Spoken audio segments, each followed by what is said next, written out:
Go to the race review team, and they'll decide whether or not it's a racing incident or an at-fault accident for somebody. Again, this is the last race prior to the playoffs. Let's try to avoid any big penalties, Cam, and let's try to stay clean as best as we can. Lap 20, lap 45 are the stages. Today we have the 24 has an EOL, and the 53 has an EOL at the start of the race.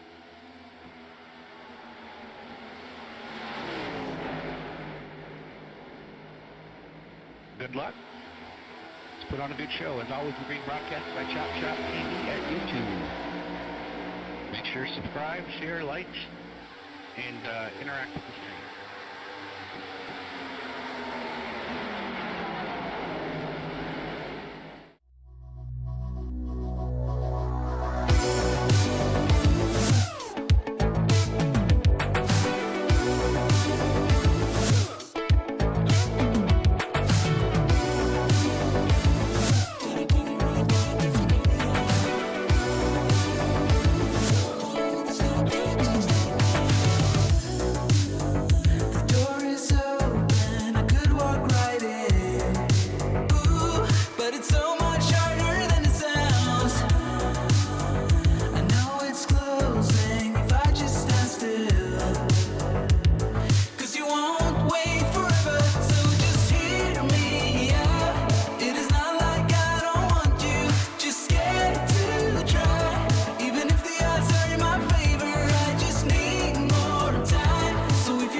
Welcome everybody to historic Indianapolis Raceway at this massive racetrack here.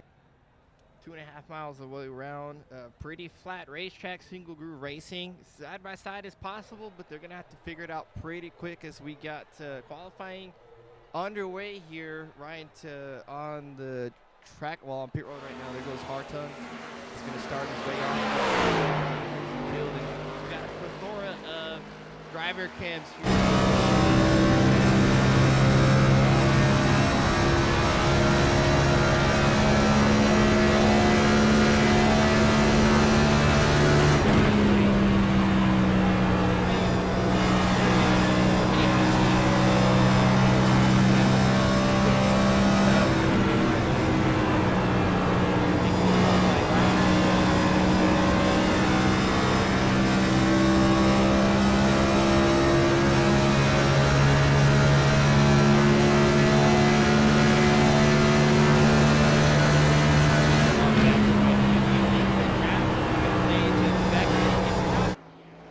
Suck you up like a plate race would. It'll keep you in line in the pack. If you start to lose that little bit of air, that little bit of draft you have, you will fall back quicker than everybody else. But it won't really suck you up to that car ahead of you like a plate race does. As Hartung's coming around to the front stretch to tick off the first lap there. Delgado almost half a second off, 0.36. See what Cameron's doing here. Back in Toyota number 20, Monster Energy Juice. Over half the second floor. There's John Ross. See what Cameron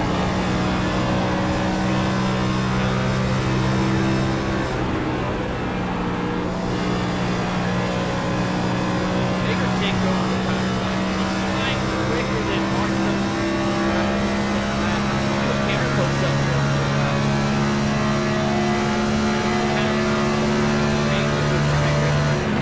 Gets 4th place here.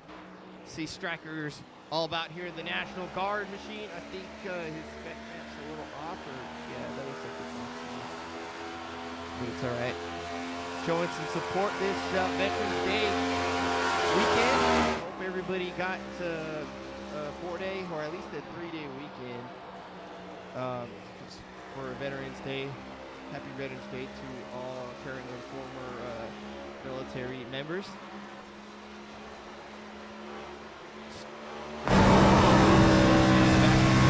He almost hits the wall. He's going to have to pull it hard off the wall. You see him there down the back stretch. He's going to lose a lot of time there. And that mistake coming off too. Very interesting.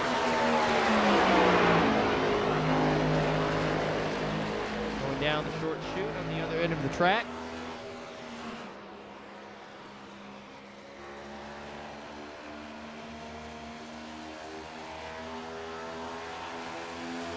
See him fly by here, the yard of bricks. There you go. Striker, you see that towards the bottom of the rankings here in 10th. Big check up there off of 2 there.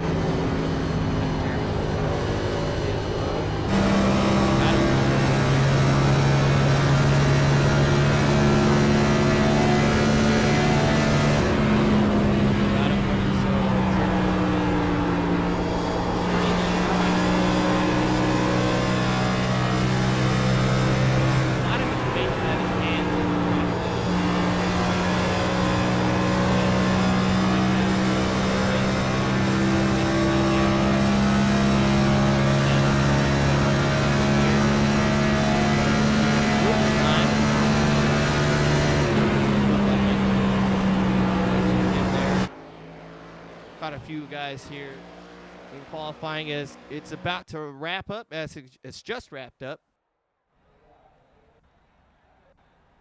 We'll let them grid up here and give a little appreciation.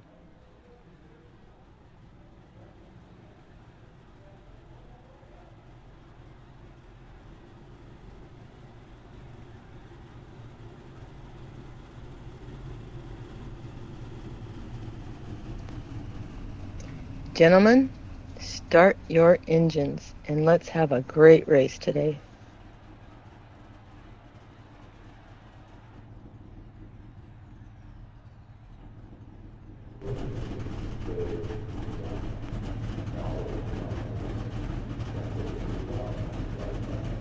Everybody here on the grid waiting for the roll-off. Pace car is going to lead us around the racetrack.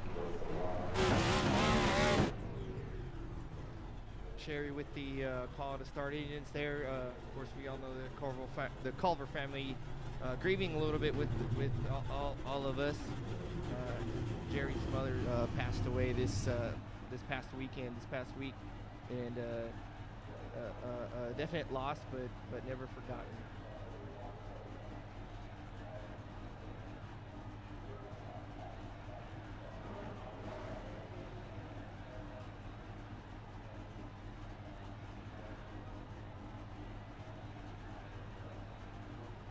Getting ready here to go green. Indianapolis, such a historic racetrack. This track built in 1609 was thought up in 1605. I mean, that was so long ago, before both world wars. This man had an idea to build a racetrack. He goes by the name of Carl G. Fisher, and he got together with three colleagues, Arthur Newby, James Ellison, and Frank Wheeler. They invested $250,000 in the racetrack, which was completed in 1909, and that's when his first race was ran. This track was actually gravel when it was built from the very beginning, and then it saw a lot of changes there. It survived through the first World War. After the second, kind of fell into disarray, into a lot of hands, and it finally fell into the hand by a man named Wilbur Shaw, his business partner, Tony Holman. They were the manager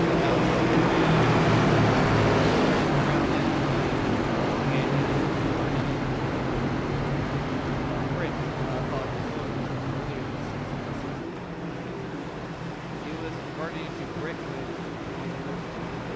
racetrack. In the 1660s,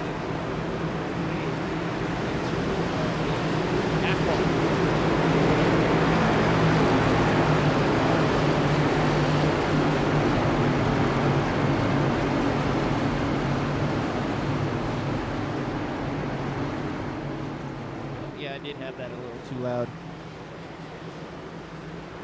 That should be a little better. Appreciate it. Or it might be too loud. But, lots of history here at this racetrack as these guys are going to come down to the green flag. John Hammond with the pole. In the City Chevrolet Rowdy Energy Drink Machine. Way down here in the middle of the front stretch. Green flag's out. We're on the way.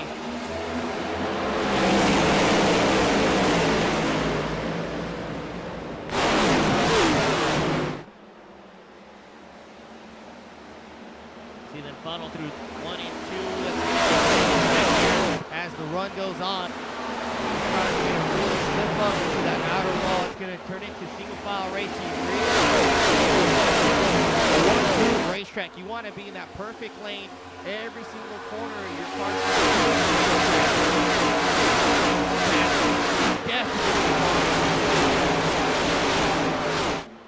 Then going into turn 3, side by side there. That might have a chance here in the first lap or two with the grip, but it's going to start to follow the line. And that'll already put the way hard to the outside of Hammond, but Hammond's going to have the preferred group here going to one. We'll see if Hartung can put those fresh tires in here. You see him checked up. You really want to be against that curve. Some of us use the curving a little bit. Very dangerous, though. It can't keep you around. You can get loose on it. And as we go into turn 2 here, one thing these guys got to be careful is that right rear is going to wear down very quick. We'll see who can take care of that equipment, that tire wear.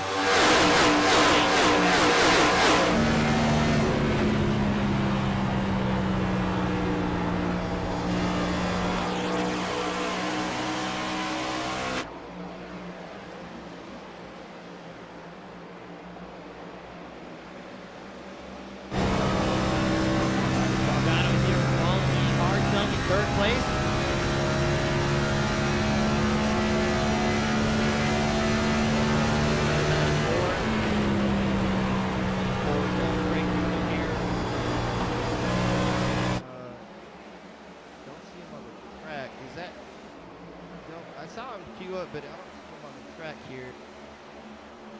Unless somebody's running the wrong number.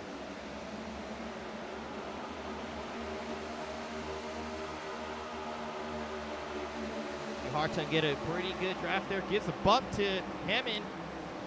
Going into turn 3. Gap there. Those guys go wide. They missed that corner. I don't follow too long. And Bigger's following.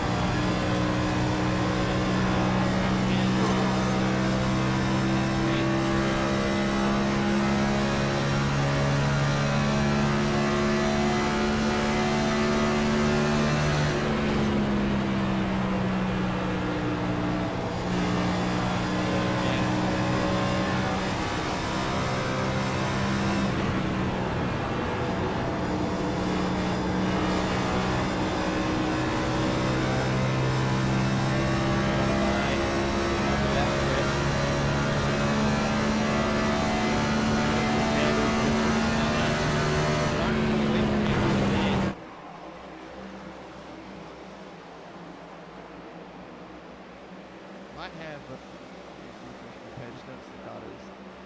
I don't know if I have the wrong paint or he's that has the wrong paint. Still low with him.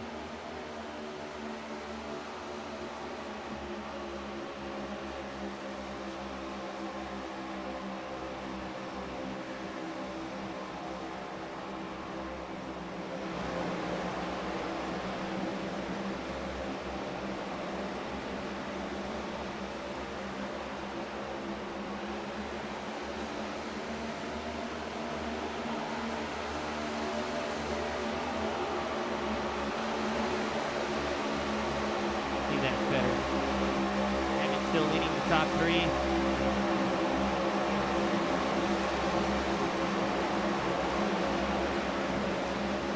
Has a little gap there for Martin, though. There could be attacking going pretty well.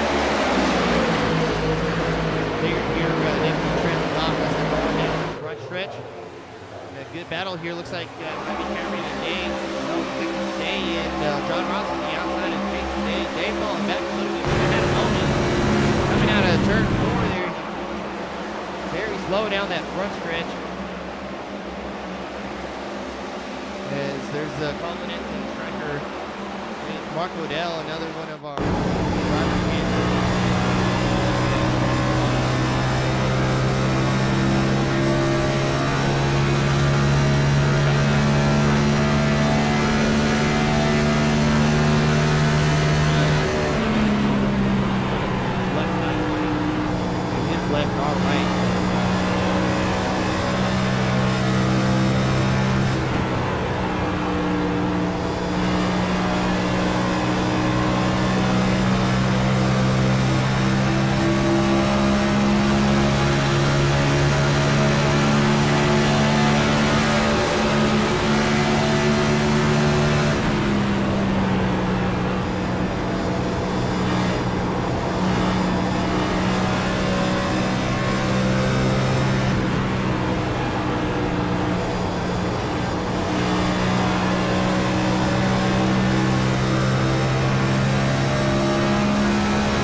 Culbinets going for the pass. Striker should have a clean line entry here. It's so hard to defend him. That's what we mentioned right there. You want to be in that group. Indianapolis is a one-lane racetrack. Going up to the outside after a few laps, you're just going to slide up the track. As we see Culbinets under fire here by Odell. Now really tight there. Clears Culbinets. 42 shoots down the side. Yeah, with that infant, Mark's going to have some steam coming down the front stretch. As this group is pulling away from this group here. A little scuff there. I think Church got a little bit of the wall, maybe Richard did in the 24. Mark goes in across Church there. Big crash right in front of Roberts, who locks it up. Roberts hands on it and misses that wreck. Mark just came across Church's nose there. Thought he might have been clear. And now he's backwards on the racetrack. This is Mark Richard in the 24 machine. Robert Church here limping down the racetrack there. Looks like 24 pulled it off. Cut it off pit road. We'll take another look at that one. But Church might have a lot of damage.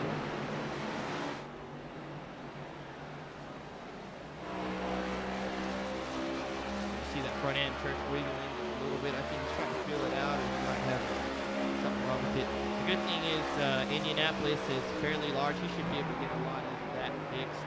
But aero dependency, a big must at this racetrack. We'll check out this crash here.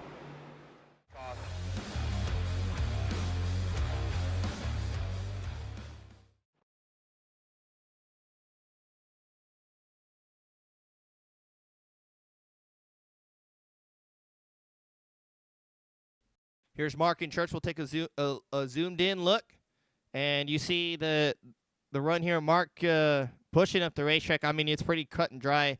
He dives in, going into turn one.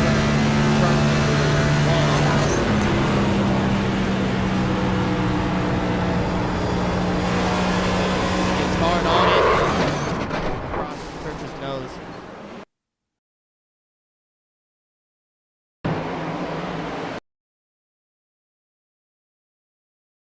I would say a part of me wants to say maybe the 5 could gave him a break, but I mean Mark's not that far ahead either. If he maybe like just skimmed across his nose, but I mean he came up right on his front left tire.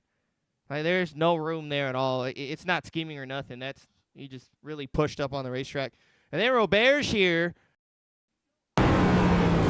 Locks on the brake. I mean, I don't think he touched Church at all. Wow. What phenomenal driving by the 98 there.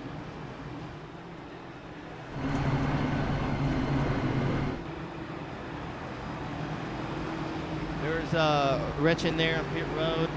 Church, I think he mentioned his in the driver chatter, unfortunately, so that might be that's a long extended pick length stay. But it's going to look like a 24 there. Cars too left. Okay, here we go. I had it all sorted out. Apologize. It messes up on me every so often. I'm not sure why. But I appreciate the feedback there. We'll get it dialed in.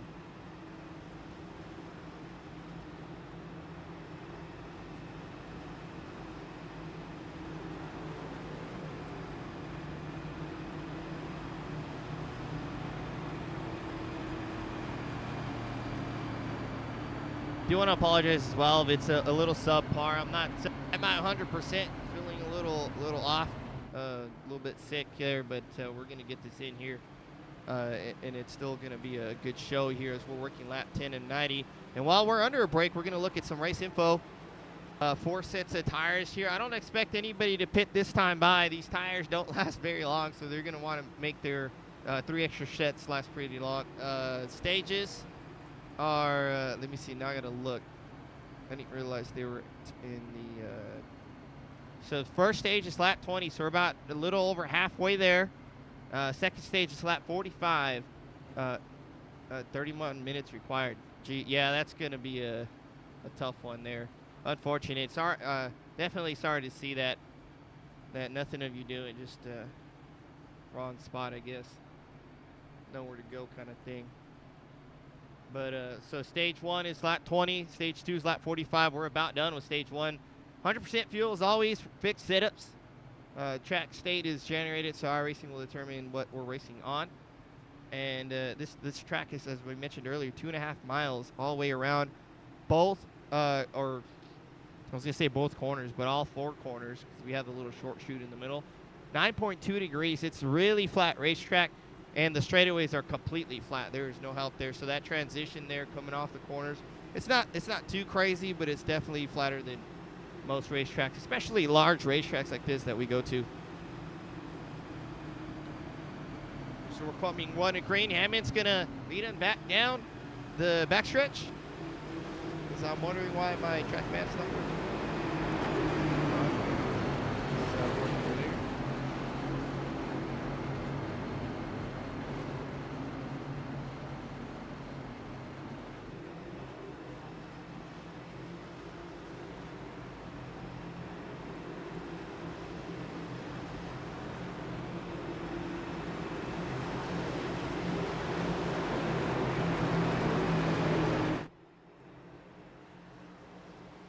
There they are. This is turn 3 exit coming down the short chute. Going into turn 4. You see them coming out of turn 4. This long down front stretch. It's almost a little over half a mile long on both ends. These straightaways. Spawner's got the flag in hand.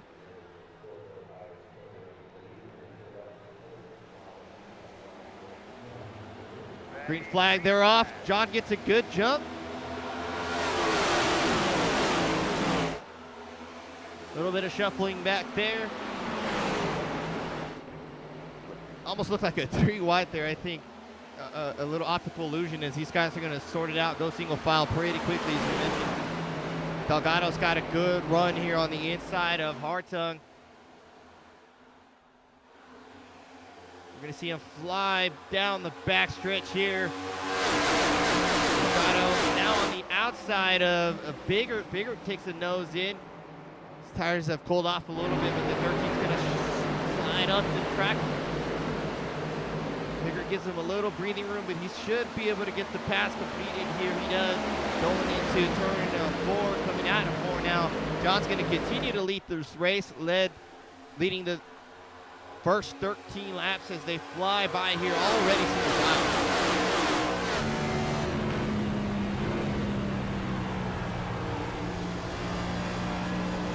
Here's Jason Day's point of view.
Someone back here having a hard time. It's Hayden Malcolm here. We saw him in the one of those shots. He completely, I think he smacked the wall pretty good. You see him way up the track.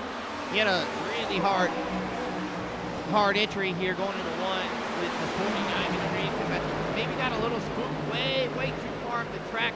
Car's going to keep going up. Gives a little scrape. It doesn't look too bad, actually. It looked a lot worse than that shot there. He scrapes it a bit, keeps going. Still running back here.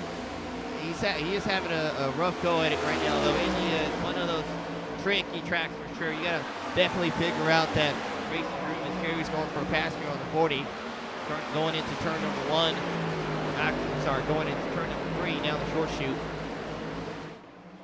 See, oh, Ryan smacks the wall now. Very little upwards. You can't kind of get to that second lane, and floor might work a little bit. It's never worked for me. They're coming down the front stretch now. We got a good couple cars here. Odell on the inside of Day. Should be able to get around him. When the tires start to wear is when you can really fight back on that outside. The guy underneath you can't really get the power down. We see a 2x2 here for 2 rows. Odell putting some pressure there on Jason Day on the top side. Day getting a good run down the backstretch. Stryker gets around the 44 right behind him. These guys had lost. Oh, Stryker's. Oh, I thought he was going to take it 3 wide. Day slips up, goes up the track. Odell goes around. Stryker taking a look also. Looks like he might be able to complete him. No, not quite. Nate's going to fight back. Everybody flies down. We might have a battle for the lead here as Biggard's got it around Hartung's taking a peek at John. But if you can defend that line, it's going to be very tough to pass even if they get to your outside.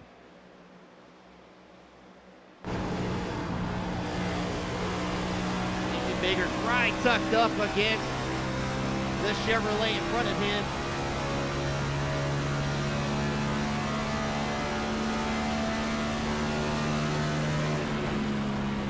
Has a little bit earlier entry, gets to that apron. A lot of us, like I mentioned, will use that curving. He's got a bit of a nose there. Looks like on Hammond very tight to the inside of the 8. And he's got a lot of speed. Hammond fighting back tight on the 19. Maybe they touch there down the front stretch. Bagging here with 1 lap to go for the stage. Hammond's not going to give up though, but he's on the not preferred line. He's on the outside of the 19. 19's going to clear him here. No, not quite. Oh, there he goes. Hammond just had a nose. Hartung isn't able to follow. We'll see if Hammond can fight back here, but the 19's starting to pull away. A little bit wiggly for everybody. As Hartung is on the inside of the 8 here. Hammond falling back a couple spots now. Looks like Biggert might get this stage. Hartung gets around the 8. And Delgado's following suit, catching up, but he won't have time to catch John Hammond as these guys are coming around 4. Down the front stretch, it's going to be the 19.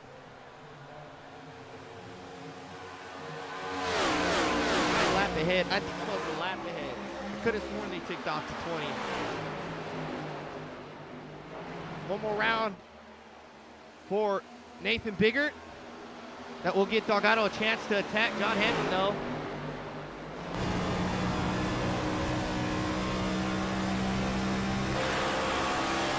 Delgado here gets the inside of the 8.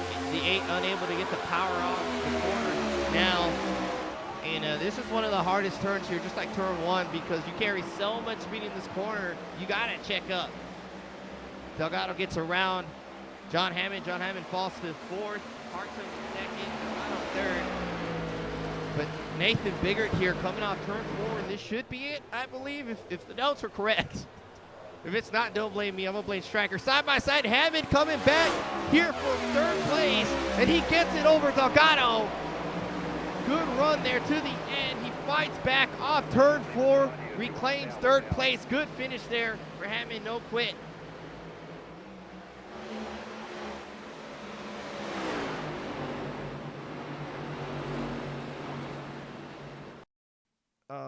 It shows him in 4th, but I'm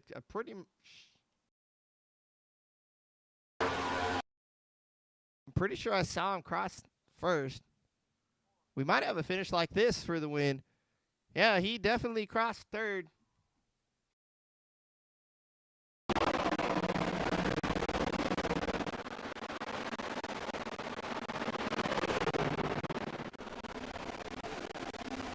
Biggert, Hartung, Delgado, and Hammond. Liddell comes out in 5th. Dario, Stryker, Dave, Ross, Rivera gets the top 10. We see the ticket go by.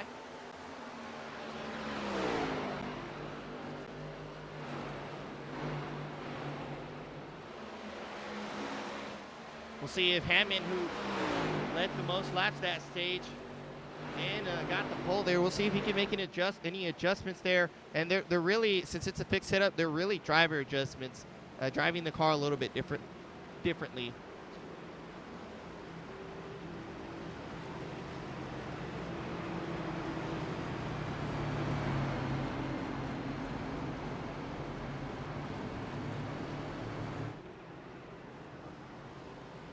Rayburn says go 74. That's Rayburn in the Gravedigger machine.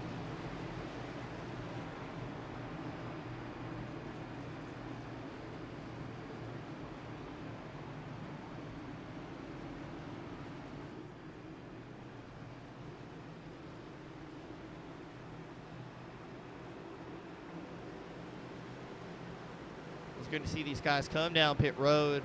Nathan Biggert's going to lead them off here. This is a very, very wide pit road, but they got to be careful with that pit wall.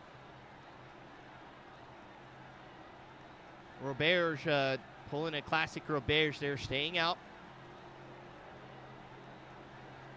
There's Mark's car, Mark Retchen and Robert Church. They're going to, I don't know if they're going to pull back out. Odell coming down, hitting his box. These guys are going to be very, very smooth through boxing. We'll ride with Delgado here for his pit stop. Oh, he slid across his box. You see his crew having an adjust on his screen there. This is a great shot. You see crew members. I wish they would let me turn them on. I would absolutely turn everybody's pit crew on. There goes Delgado. He's going to lose a good amount of spots there from sliding his box. Comes out in 6th instead of 4th. He lost 2 spots there on that exchange just for a little slide, having to back up. This comes around. Stryker coming out in 7th, Mark Waddell in 8th, Jason Day in 9th, and John Ross in 10th or 9th off pit road as Roberge has stayed out. Ryan went there, I think a little extended stage, now coming off pit road. Under green flag on that last stage, they got to be careful. There is a little bit of a bump right as they exit, and if they gas over it too quick or too hard, it's going to send them around. So it's one thing they got to be cognizant about. So Roberge is going to lead them off for the restart.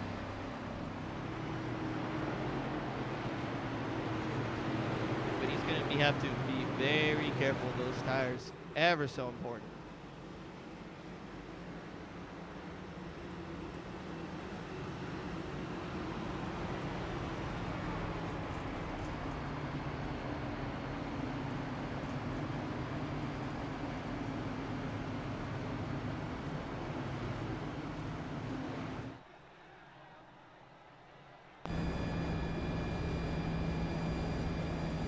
We're gonna have a chat with old Nate here.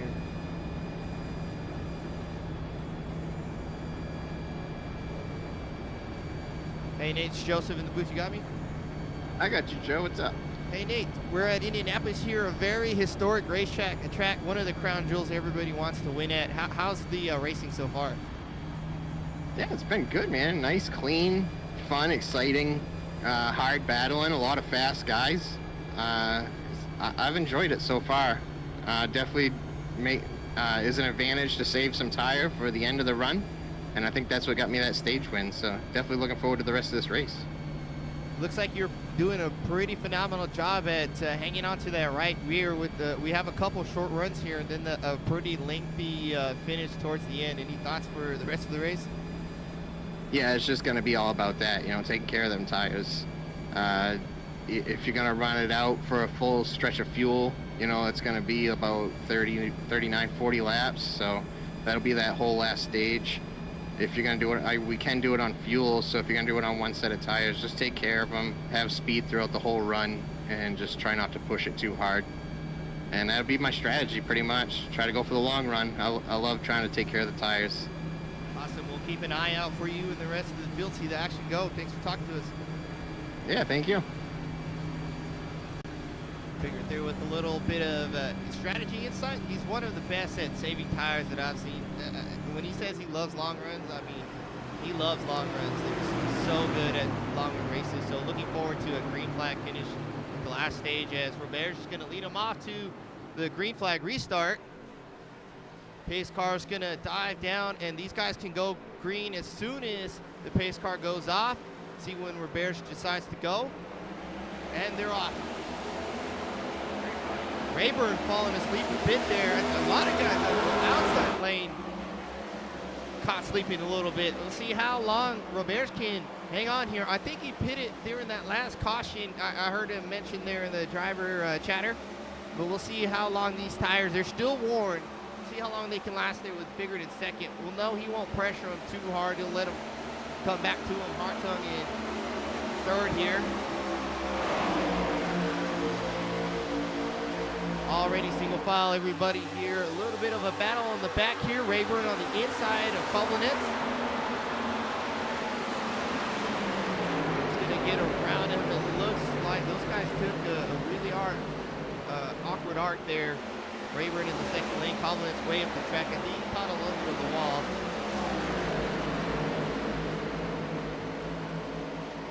Popping back here with Takuna and Ryan went towards the tail end. There's Biggert already going around Roberge. They get a great corner exit. I thought Hartung was pushing him. Might have checked up early. Hammond really taking a peek on the outside. These guys got to be very patient, though.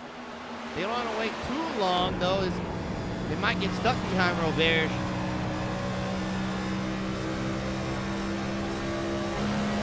Marcadell behind Delgado. He's going on the inside. Side by side in front of him. In front of Markel Delgado. Delgado fighting back on the outside. It's not going to quite happen. Oh, looks like it is working. Odell checks up a little bit. Roberge way up the track. It's going to be 3 wide for a second. He's going to start to fall back as we see those old tires giving way fairly quickly. Still side by side here for third. Ross dives inside. Roberge scrapes the wall a little bit. Lots of action. Oh, Mark slides into Delgado. A little bit of door banging there in the center of the corner. Delgado fighting back very hard. Doing a great job on the outside, but it's using up a lot of that tire. It can only last for so long before that outside lane starts to give when the tires start to go away. This track will lead up that right rear fairly quickly. Delgado's going to shoot up turn 3. Mark should have him clear here. Not quite. Might get him here going into 3. He does. Going to Ross, clear striker. They're going to fall back in line, single file again. Everybody flying down the back here. Top 5 pulling away. The rest of the field flies along.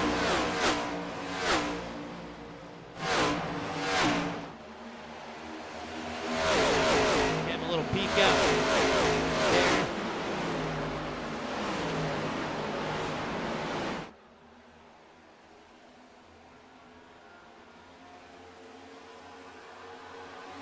Biggert leading the train here. And Marcadell leading the second pack. Oh, we got a spin back here. Looks like it might be, I saw a black car. It is Jerry. It looked black to me. Jerry looked like he might have got hooked. That was a really aggressive spin to the left. Doesn't look like he hit anything. Might have gotten loose. He was down a good portion down the back stretch. Gotta say he might have had help on that one. We'll take a look at it.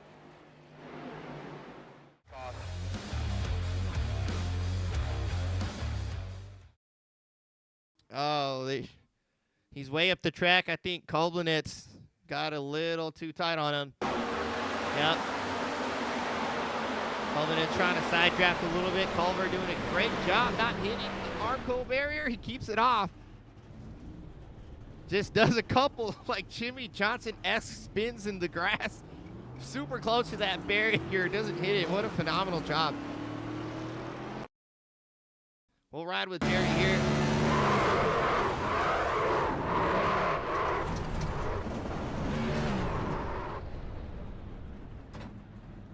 Exceptional. Good job by Jerry. We'll take one more look at it here.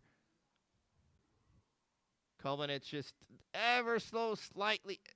Just the slightest of touch as it falls out of view. The slightest tap is all you need. These cars are so sensitive.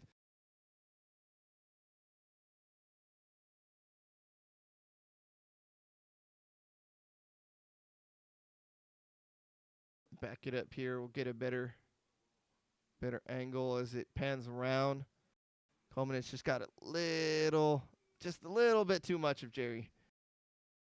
Jerry, of course, has Sherry Culver, his mother, on the hood. Running the MyThreeSons what was Sherry's antique business. No claim on that one yet. We haven't seen Race Control pop anything up. I don't know if Culver will take it or not. Lots of guys down pit road. Roberts came down. There's, I think that's Ryan back there. It is.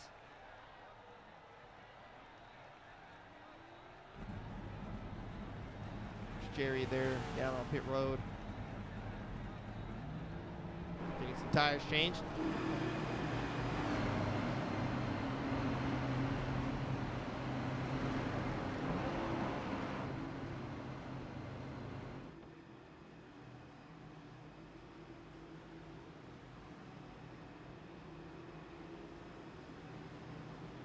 And with this, so we'll take a quick break here. So we're going to pace around a couple laps. We'll be right back for the continuation of the Indianapolis race here at the ChopShop Series presented by MyThreeSons. Again, if there's still audio issues or anything, let me know. I don't take offense at all. It helps me correct it and present a better show. Looks like we got it dialed in because I've heard no issues brought up so far. But if there's a problem with something, let me know. I'll fix it. Till then, we'll be right back with some more racing.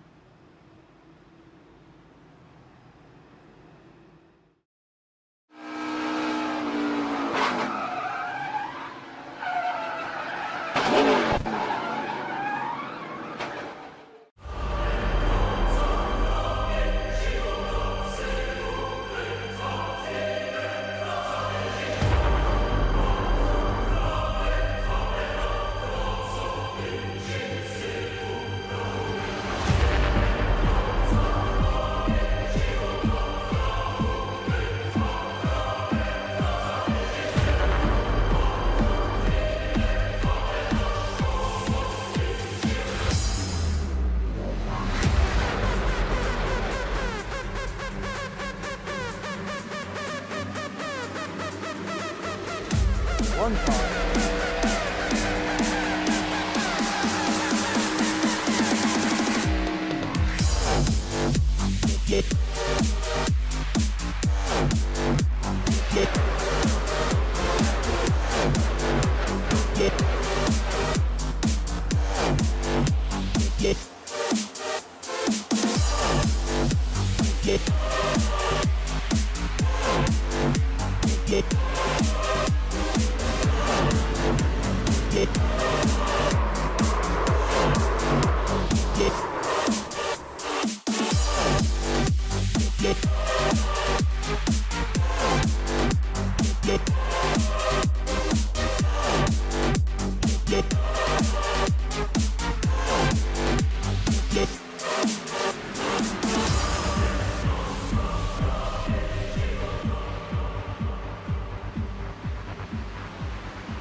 Welcome back to Indianapolis. Looks like Cullen did take that claim there. He just caught the tail end of that. You guys caught it. But he did get a new all towards the back. Towards the front. Biggert's going to lead him back to the restart. Scott Hartzog on his outside. Oh, a little tap by Cameron, gets a little jump there on Biggert, gives him a shot. So they cross the bricks here, inside lane. Delgado shoots to the inside. It's going to take a peek at John Hammond. Oh, there's a wreck. Hartzog goes around.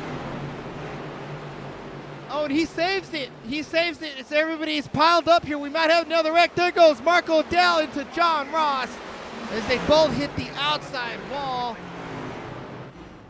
Marco Dell coming out.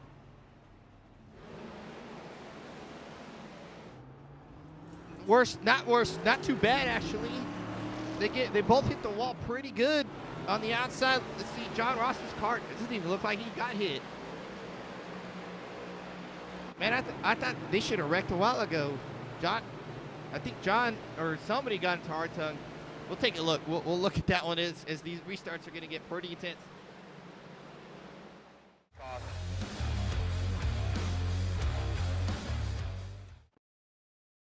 There's hard tongue here. We're in corner number 1, I think, or we're well past this. Hold on, we'll back it up. Start at the restart.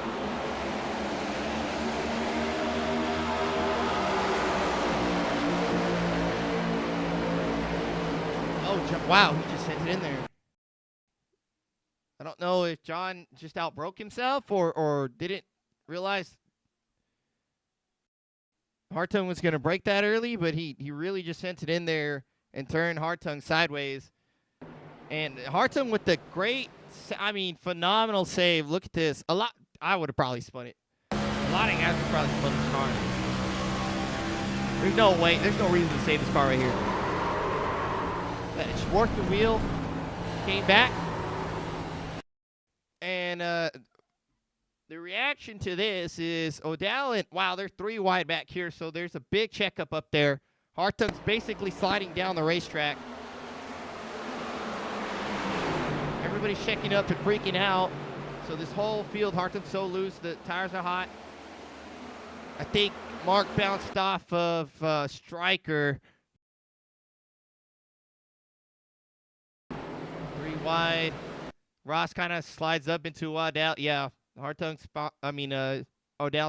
bounces off the Stryker a little bit, gets into Ross. And they both tap the wall.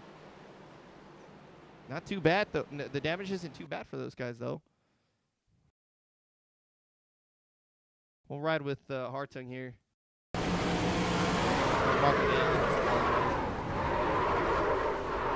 They went 2 wide right behind, across him.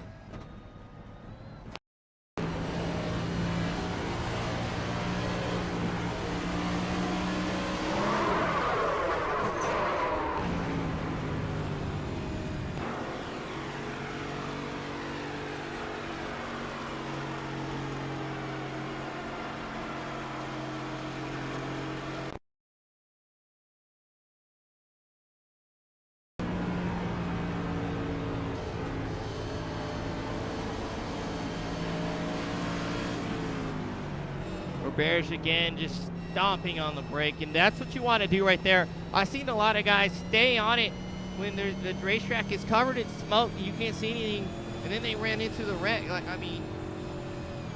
This is a perfect example of why you should just slow down or stop if necessary, especially if you're in the back. There's no reason to keep going, especially full speed. Good job by Robert for giving us an example of that.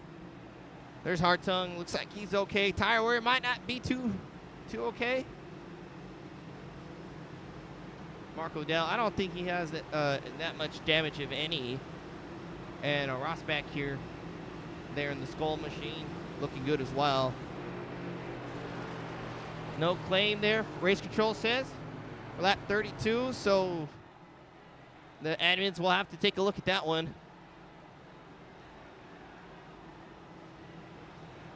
As we're going to double them up here. Cameron will assume the lead after that exchange.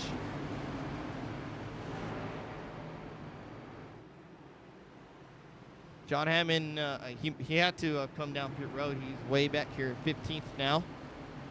Yeah, he did come down pit road during the caution while we were reviewing. His car looks okay also. I don't expect any damage from John.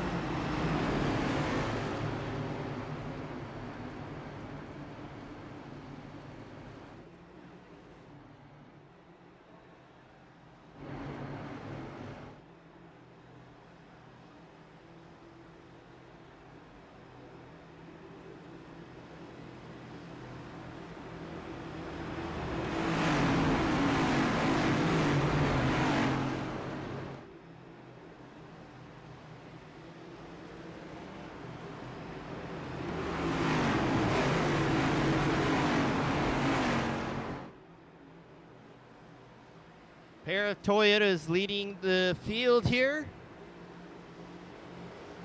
Ford on the inside in 3rd place. Chevy on the outside in 4th place.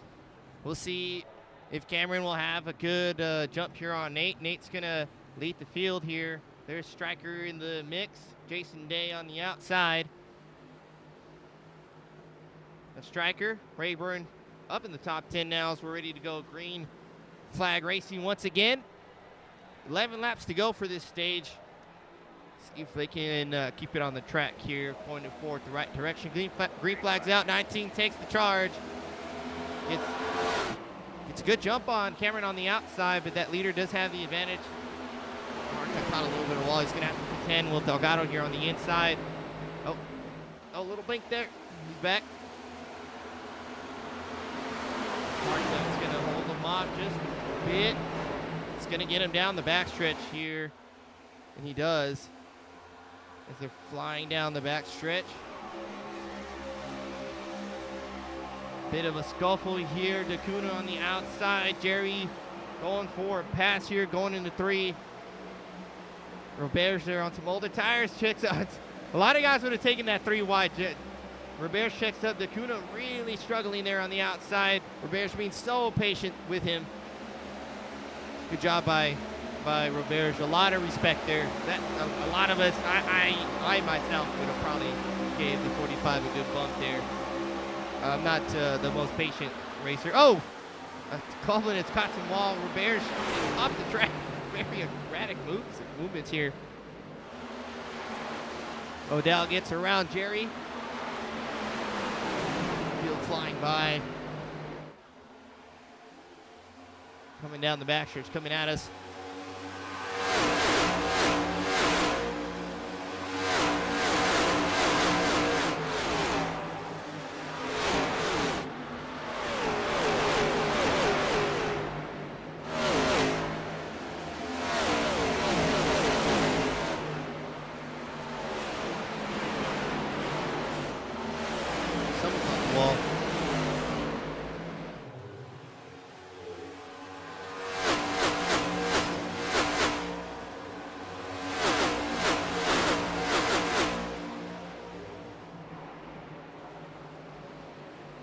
Marco Dal doing a good job here, running in for 9th place right now. Has Rayburn just in front of him. Rayburn a little free there. Those tires starting to go. They go pretty quick. Rayburn pulling to the inside. He's letting Odell go by, it looks like. Rayburn having a bit of trouble with his car, just not wanting to push anything hard.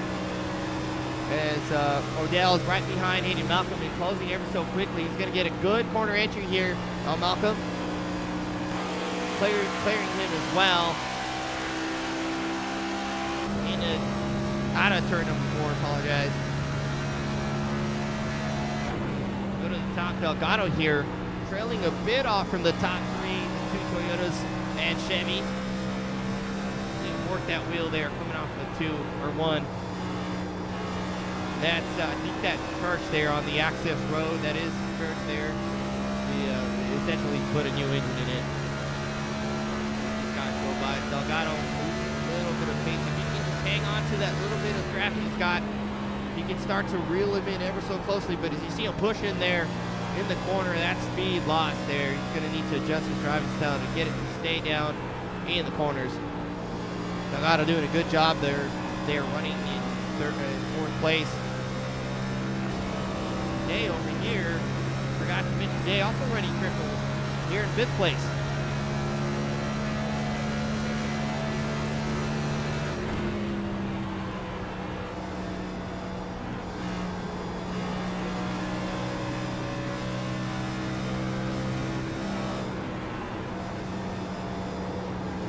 Something maybe you guys don't notice, but no virtual here for Jason Day, and I'm a big believer that I hate the virtual there. I think we should get rid of it.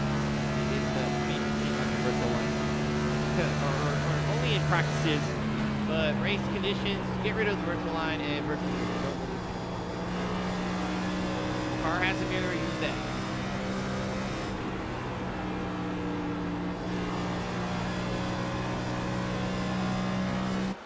Day doing a good job. Everybody getting spread out. There's Stryker right behind Day trying to chase it down.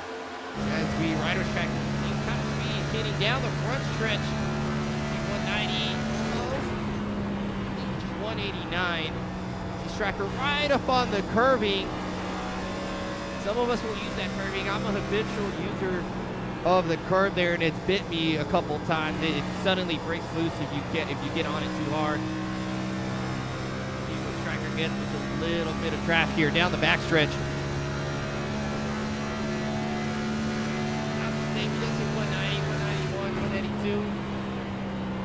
Great corner exit there off of 2.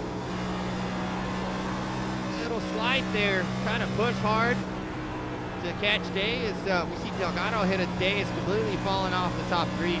Those guys are pulling away. In fact, Biggert's pulling away. We talked to him a little bit ago, a lover of the long runs there, and it's really showing here. He's starting to pull a gap about 2-3 car lengths over Cameron. See how patient Harton can be with Dario with a handful of laps to go in this stage. Here in the back of the pack, Hayden Malcolm leads Robert. Rayburn just ahead of him. Ryan Witt following Robert. Ryan also running from he's got an overhead monitor as well for just like Delgado is for some information. Red light there. Looks like a shifter light. A little push there into turn number 3.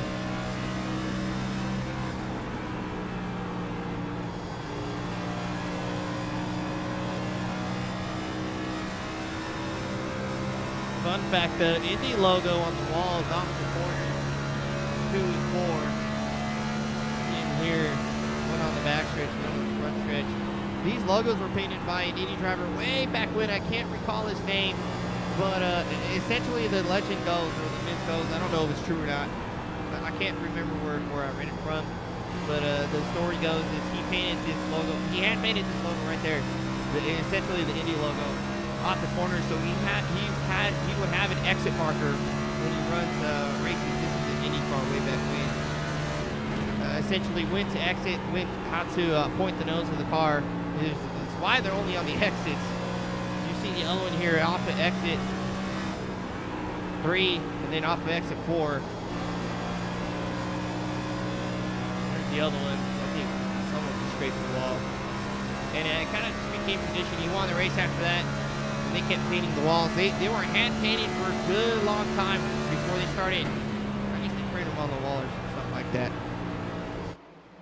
There's Ryan Witt doing a good job, running 13th, keeping a handle of the car. We'll see if these guys can make some adjustments. We're approaching the stage in with 2 laps to go. Biggert pulling away. Hartung did get around Cameron. Take a look at this here. This looks like he got a good corner exit. See his car's able to rotate better. Little erratic, a little evasive mover not to hit Cam there. Gets to his inside. Down the back stretch.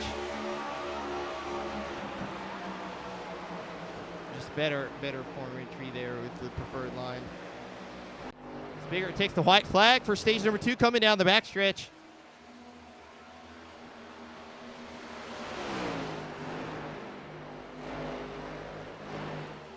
Hartson following in second. There's Cameron, Delgado, Jason Day. Everybody's spread far apart, and this is the really key factor and why I'm such a lover of this track. Ryan Witt is very slippery off the exit. Gives couple nets there a chance to pounce, and he does take advantage. Kuna back here, Jerry at the tail end right now after that spin earlier.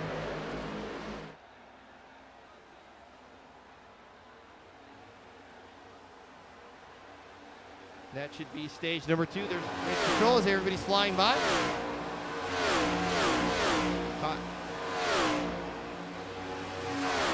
a caution.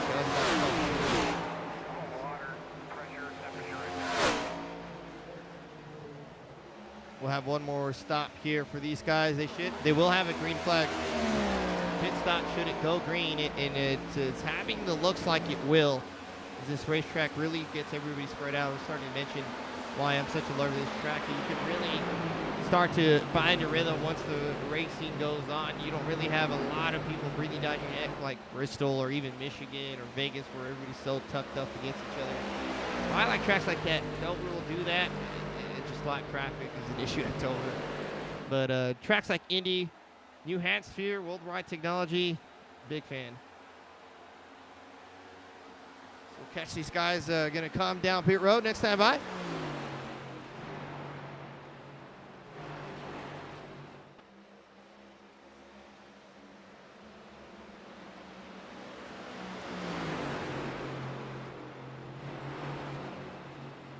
Appreciate everybody watching here and everybody who's going to watch in the future, who's watching now.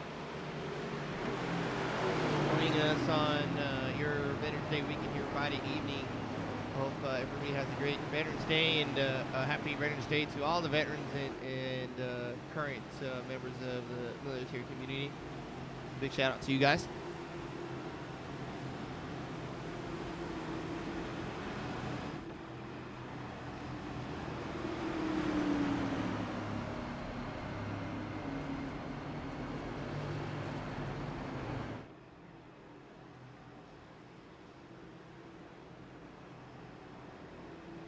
Just coming off 3 there, going into 4. Let's see them approach pit lane.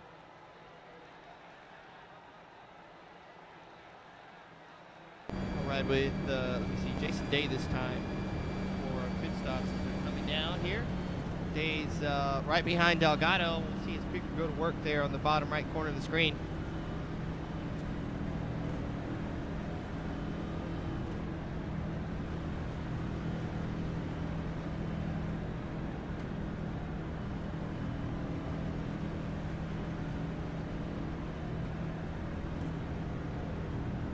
Long ways to the box here. Here goes to turn in.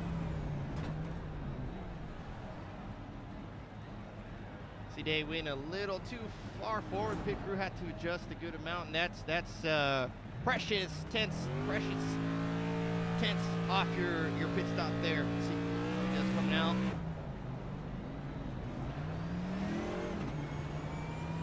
Might lose a spot. Drag race for Biggert, who lost a bunch of spots. There's the bump we talked about. They coming out in 6th, Biggert coming out in 5th. Roberge comes out in 1st. I don't think Roberge took tires. Hartung, Delgado, Dario. Good point of view from Jason Day. Let's back it up there and see what went on with these guys. I want to bet Roberge should not take tires.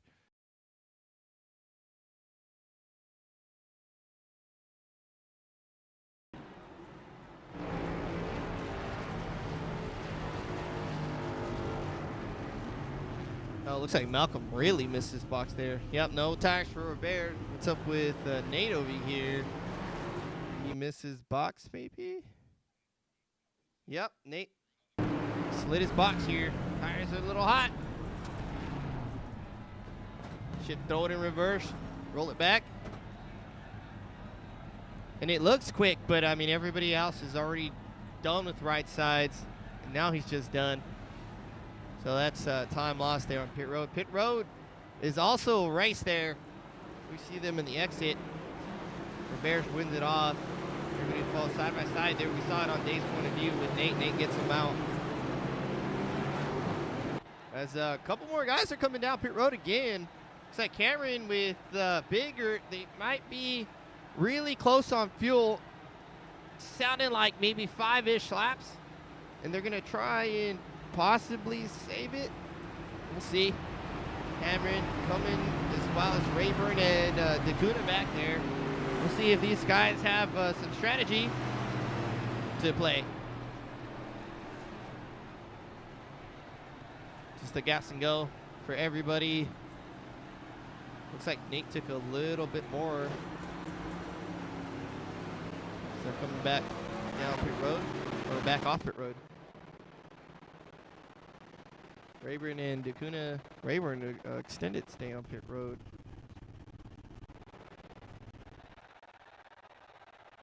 Might have something going on with the 74 machine. There he goes. Side by side for the field. Coming down the back stretch.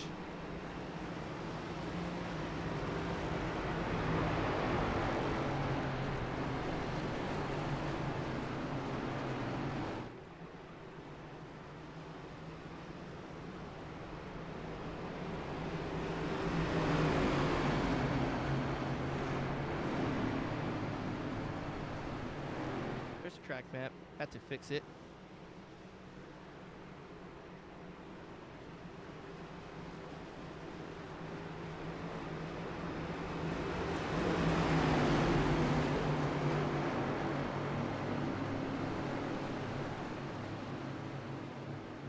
Roberge on the outside of Hartung. Roberge with, I think, some older tires again. These guys are going to be very careful.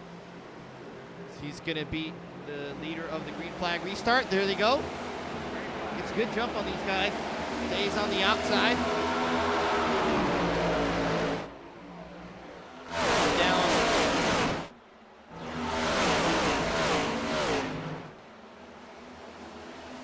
Hartung on the outside of Roberge.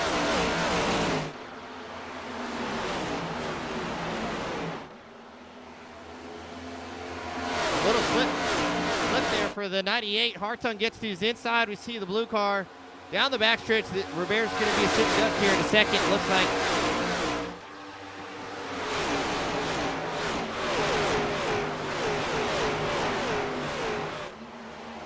Whoa! Delgado smacks the wall. A couple guys smacked the wall. Roberge sideways on the exit.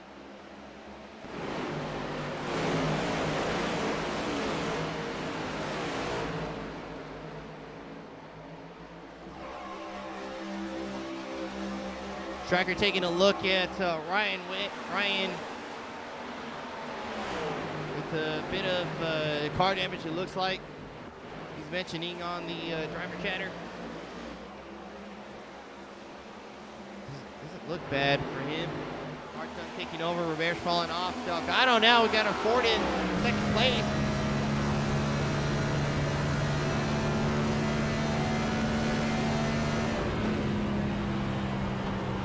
Guys that came that Delpit Road, good chunk of them, not seen him really push it. We'll see if these guys will get a big enough gap where they just gas and go, and it won't really matter. And I've seen that work before, where the first couple of cars will just pull away. Indianapolis is so big, they'll get such a big gap where they'll just put a splash, a split second of fuel, if that, just to make the final couple laps. We see Delgado here following Hartung. Dave, not right behind him, but behind the top two there.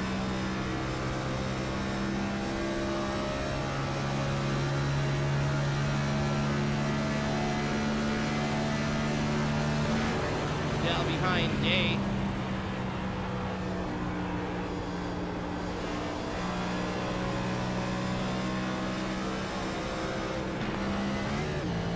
With an issue, he was down in third.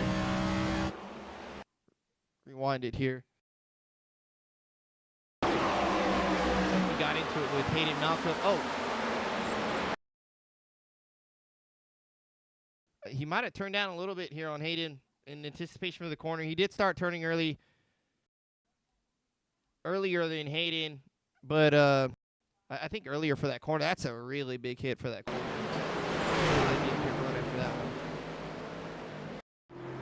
Definitely is. That's a hard hit.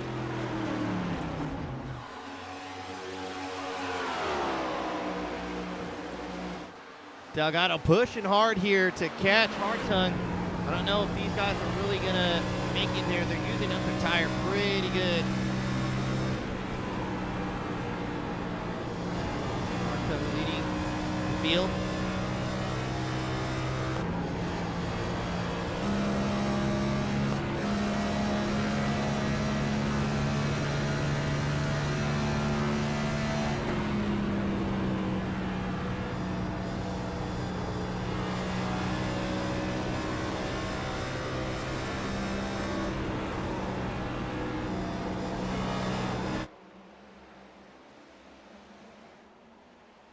Top two pulling away.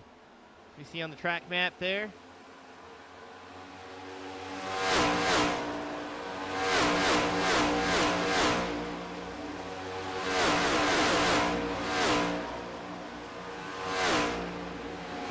Rest of the field single file. Looks like Hartung's pulling away from Delgado now. I think Delgado's pushing a little too hard. See him way up into that second groove. Mark Odell leading Jason Day.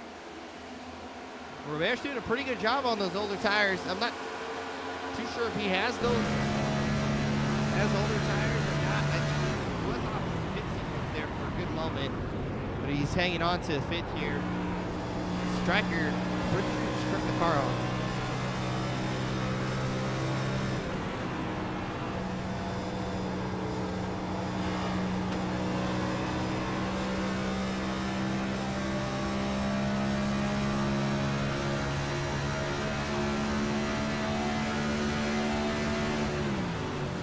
He's shutting it off there after the straight, trying to make it to the end of the race.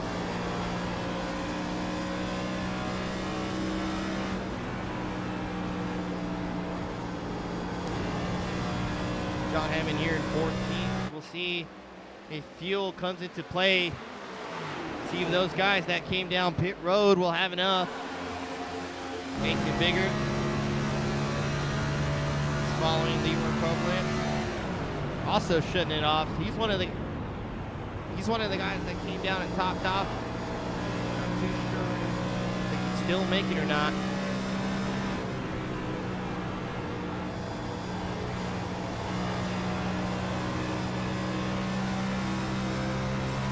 The Bears had a moment here right in front of Stryker. Very slippery off these corners once those tires go. Quick catch there, and he's on his way. Hartung leading the field there, now pulling a gap there on Delgado. I gotta say for sure those, at least the top two got to pit. Top three, maybe top four. At least the top two will have to pit for fuel. I think these guys are saving it all.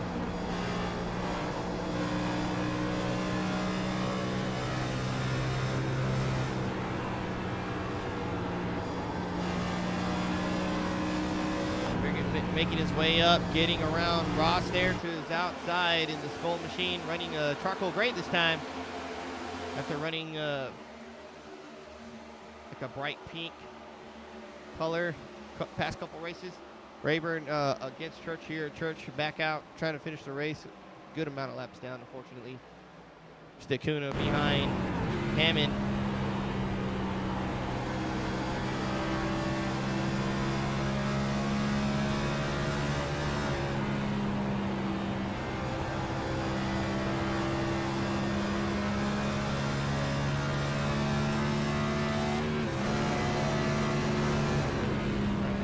Off pit road after smacking the wall.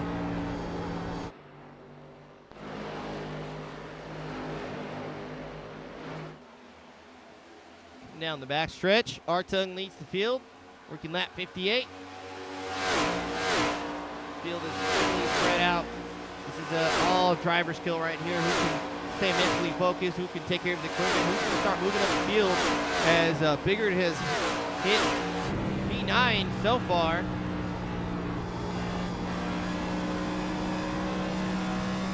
Spoken to him, a lover of the long run, and this is going to be a long run. It looks like someone might spin it out off the corner, but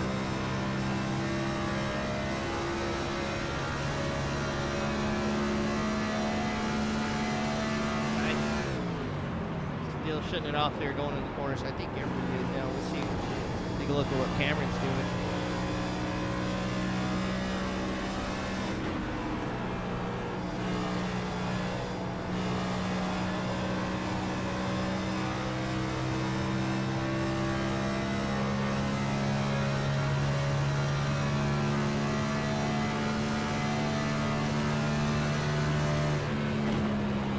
Not shutting it off. Let's see if Hartung's doing anything here.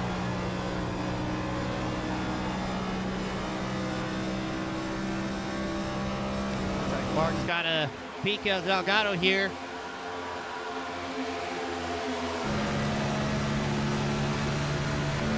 Great run down the front stretch off a corner exit. Gets around Delgado in the 41, or he's got a 13 paint on this time. I did a refresh, so I think might have the wrong paint. Jason Dates tucked up on Delgado also. I think he's going to get a pass here. We saw Delgado pushing hard with Hartung. Starting to slip here. Definitely used a lot of that equipment.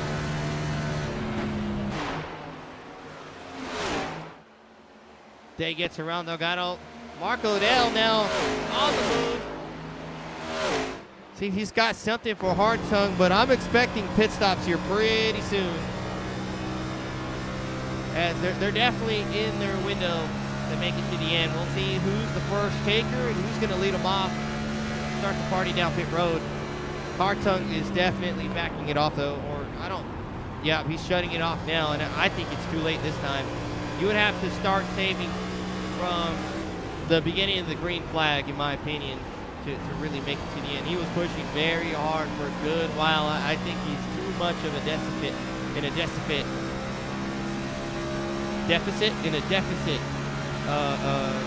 fuel to make it to the end. He's saving, a ton, but I don't know if it's going to matter. And even if he does make it, I don't know if it's going to help him get a good finishing position. As we see Dave fly by. Hartung now. Delgado and Frank here.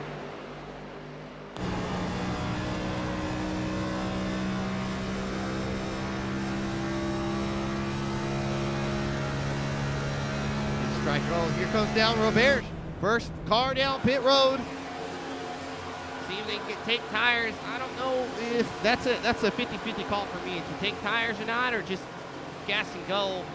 With this many laps to go, I would probably take tires. If you're pitting with maybe 10 laps to go, splash and dash. But you definitely got to be smooth on your pit stop. Looks like Roberge is. He is going to take tires. Watch him on pit exit. He should not go to a lap down. This track's fairly big. You see him when he exits the pit. There he goes. 15.1 seconds. It's pit. Good average pit stop. He's going to exit, and he should start to pull away from the leaders. Here comes Mark Odell. And I think that's a good call there to pit early, get some tires, and start gaining on everybody else. When they come down, there won't be enough time for... Oh, Roberge completely messed up his pit exit. He's way in the grass. Wow, that's unfortunate. I think that was a great call. A race-winning move here, and I bet you the bump got him. We talked about that earlier in the race. There's a bump right on exit, and it'll kick you around if you hit it wrong. We talked about it. We'll see what happened exactly. There it is. It's something I mentioned earlier, and it caught Roberge. Unfortunately, that's going to take him out of contention, I think. He's still ahead of the leaders, but not quite by much. Robert Church coming out pit road, trying to get the rest of the race in. A lap down, or multiple laps down, unfortunately, for the number 5 getting collected with the 24 early on in the race.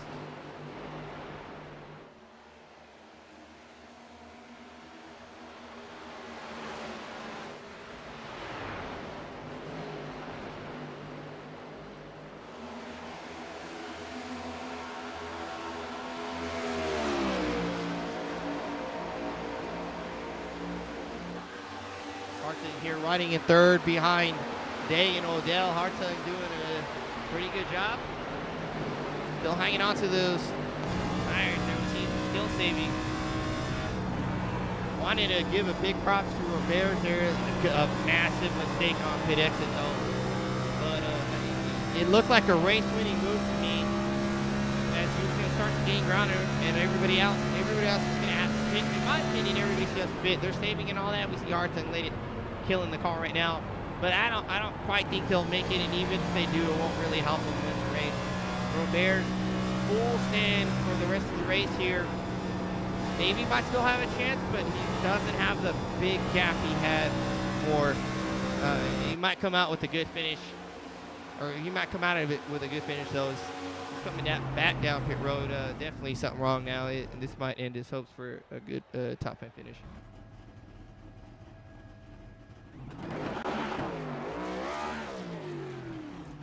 '98 with some problems. My track map is having some issues, or I'm having some issues. With 26 laps to go, we'll see who can make it to the end and see that checker flag fly first, cross the yard of bricks. Odell still running hard. Jason Day, I know those two guys still have to pit. Hartung and Zolgado, I want to say they still have to pit. Stryker, we've seen save. I think he's been saving since the dropping the green flag. See if he's still saving.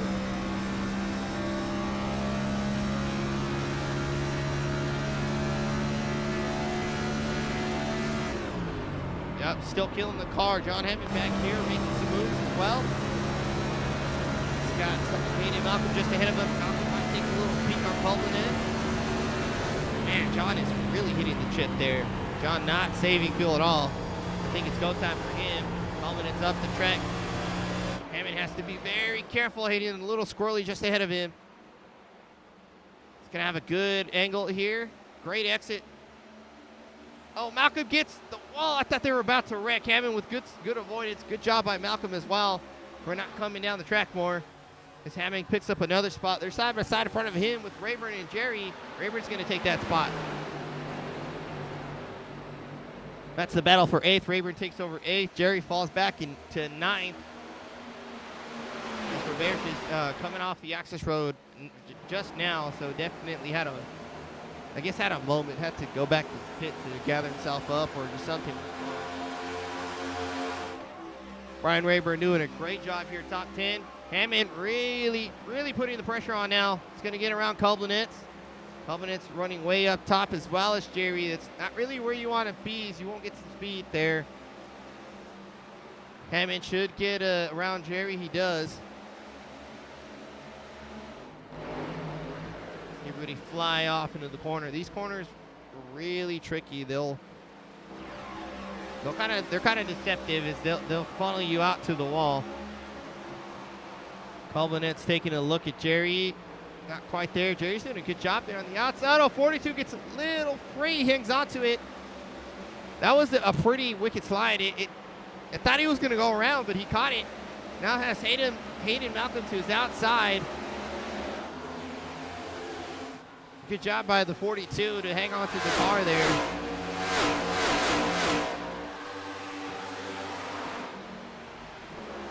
Stryker there, still tucked up against Hartung. Hartung is really into save mode right now. I mean, it's 100% save. 22 to go. I don't think these guys can make it. Really don't. But we'll see what happens.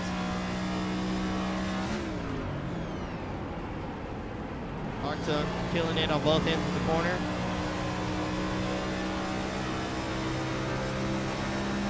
Stryker has a good run here, but he's not taking it. He's just letting Hartung pull him around it. Hartung sees it there and pulls over and lets him by. He's done breaking the draft for the 88, so he goes around him. He's gonna purposely fall back there just to get him off his back and let Stryker break some air for him in exchange. Ryan went just ahead of him. Ryan, there's really damaged car from that hit. You see the right front jacked up. Lots of steering damage there. That right front's pointed the other way. Got to be careful here. Ryan's got to be predictable. He's going to run up the track. Goes around the 88. Hartung goes around.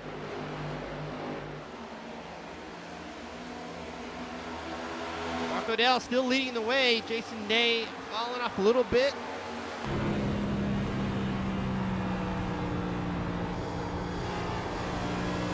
See if Day's doing any saving here.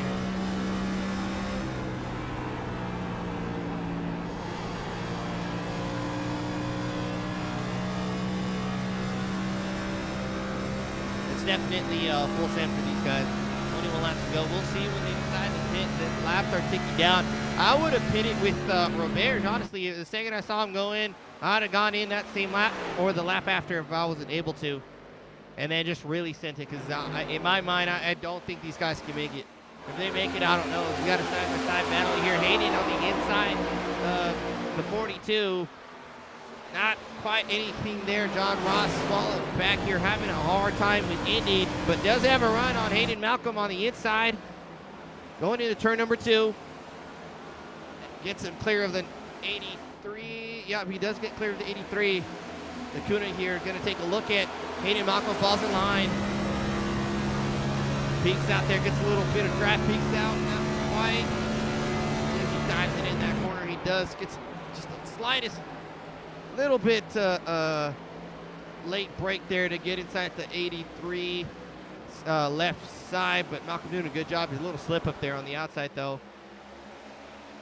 See if he gets a good exit here out of 4.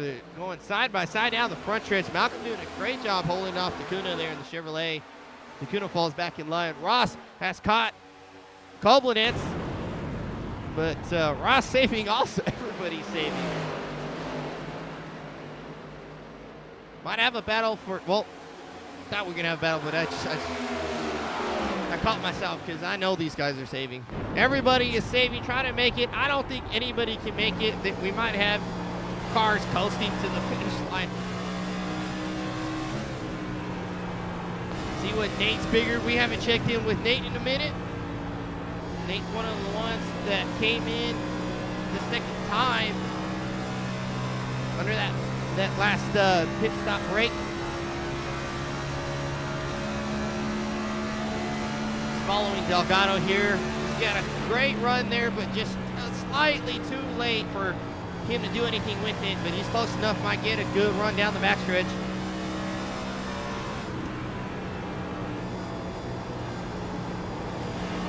He's able to ease on the throttle to the outside of Delgado, and he's just going to fly by the 41 or 13 here.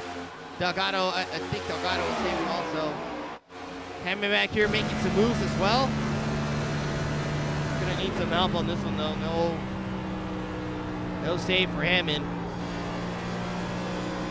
Daria also, Scott Church behind him. No pressure from Church though. He's multiple laps down, closing in on Stryker and Hartung. We know the 23 and 88 are saving fuel. Dario's not saving fuel. It looks like he thinks he can make it. Maybe he can. Wow, Church almost got into him.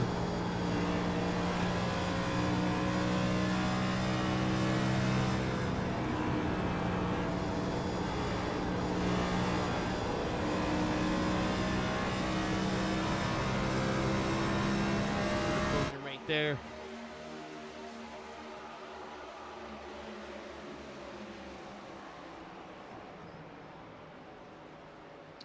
Stryker definitely slower the last 4 of the 5 laps to Dario. Hartung did get back around Stryker. Those guys are just flip-flopping back and forth. And the 88's really falling off Hartung, it looks like. Let's see what they get this time. See how quickly Dario is catching Strickland.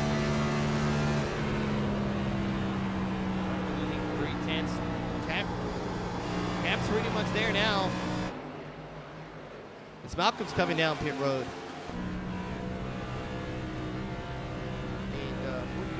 And first gear ball thing. That's interesting. I've never seen anyone enter pit road take off first gear. Hartung pulling on. Stryker, I think, no, still same. I was going to say, I think starting to go with 16 laps to go. This race is really winding down. These guys, I mean, they're like 2-3 laps short, I believe. Maybe 1 or 2 just a hair short. So I don't know if they're going to really pit or go for it, as Cameron is all but caught these two now. Stryker still riding behind Hartung.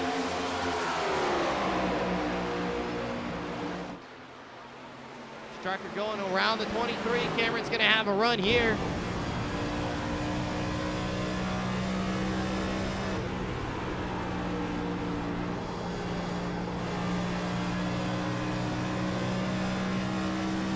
A bit wobbly for these guys. Hartung's sliding back or letting him go. These guys are just flopping. I mean, I can't tell. They're just trying to have someone lead, but Hartung looked like he went for the pass on that one.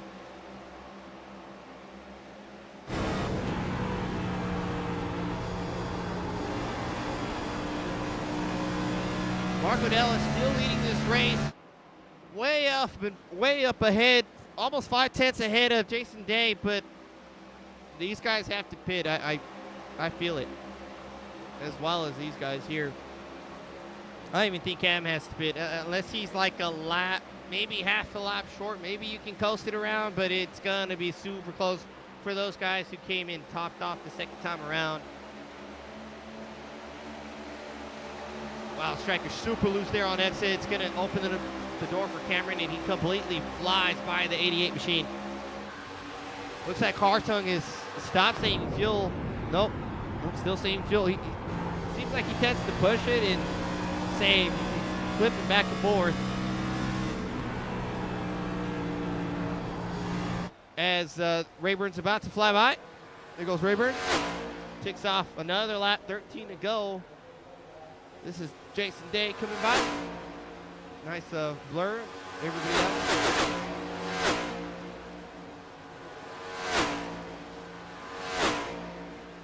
Flying by the Yarder Bridge, staring at the pagoda just across the way here, across the road, or the racing surface.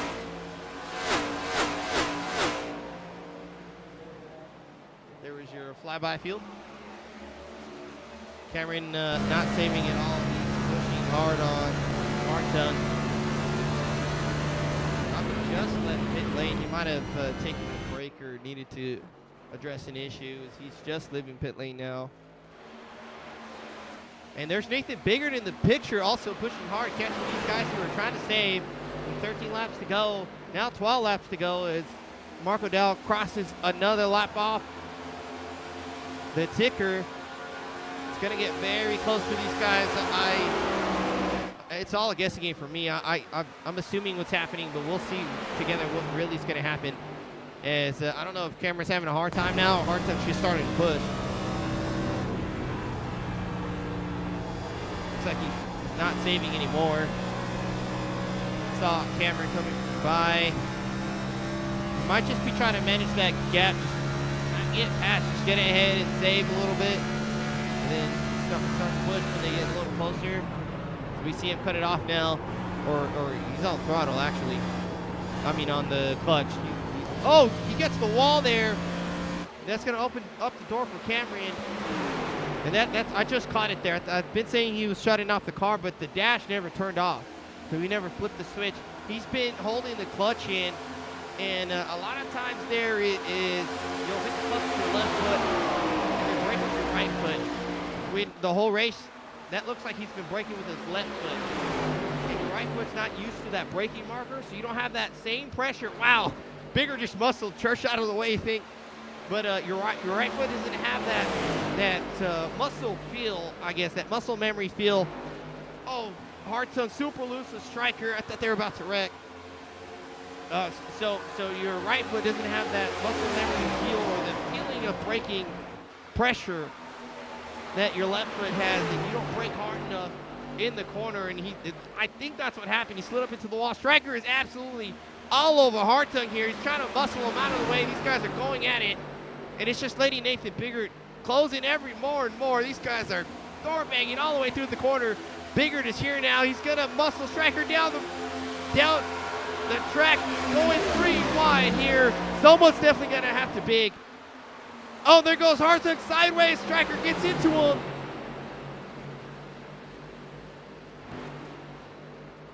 Wow. They're still going at it. Hartung gets into Striker's nose. 23 hits the wall, I think, shoots down the track, and Biggert just muscled his way through this melee of these guys just going at it. Biggert is put on a new face now. He's basically flipped the visor down. No friends on the racetrack. He's going for it now. He's caught up. He's moved his way up to 4th. I mean, I want to rewind this really quick because, I mean, I don't really typically see Biggert move cars like that. But if it's time to go, it's time to go. And I don't, you know, I'm not really against it or for it, but I mean, it's exciting to watch, right? Look at this. He forces a 3 wide. He muscles his way to between the 23 and the 88.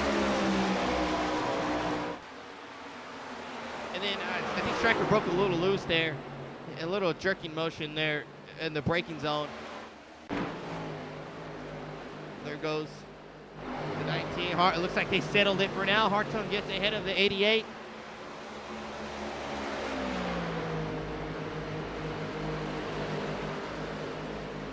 It's all good. No one's wrecked upside down, backwards on the racetrack, but Biggert is on a tear here, and I'm loving it.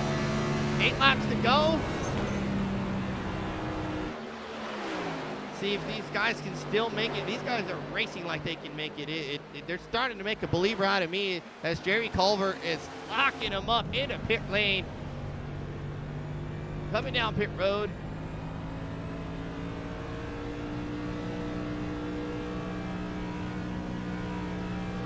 Also in first gear, that might be me.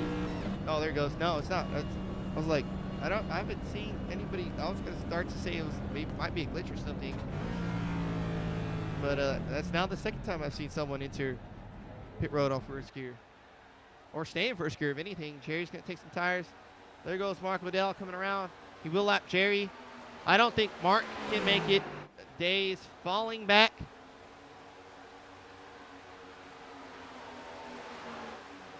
Biggert has caught Cameron Dario. Biggert, a lover of the long run. Looks like he's doing a good job here. Really making his way up the field. He's been muscling people out of the way. We'll see if he gives Cameron the same treatment. Cameron not as fast as the 19. 19's going to dive inside off the corner. Gives Cameron a wide berth. Here, going into turn number 3.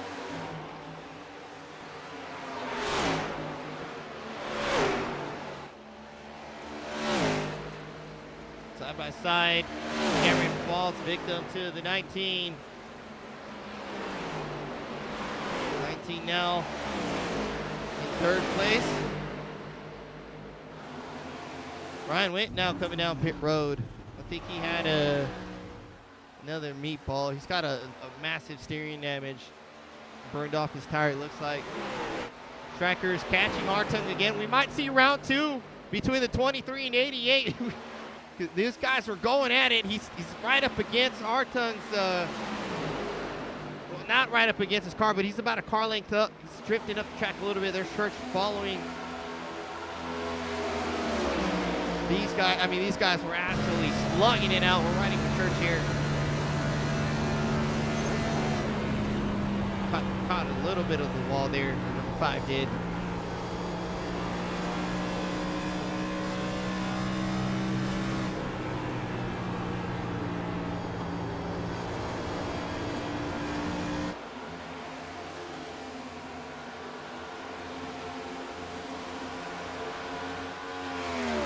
From here, going off. Mark Liddell with the big gap over Jason Day here now, just entering turn number 2. John Hammond here has caught Delgado. Mark Liddell just needs 5 laps of fuel, a little bit less than 5 laps of fuel. We'll see if he can coerce the car to make it. Delgado way on the apron, trying to break the draft, flips the grass, keeps it straight. Wow, he was swerving way on the. This is why I'm really not a fan of this, but he went to the extreme on the apron, comes up late, clips the grass there, and gets super loose. Hangs onto it though. Mark Liddell here, 4 to go. We'll see if he can make it. If I was Mark, I'd start killing the car here. He's got a massive gap to Jason Day. Every corner entry, I would turn the car off.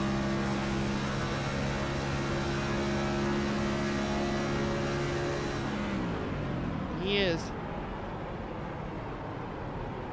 Mark Liddell, one of our driver cams. Very gentle here, 3 laps to go for Mark.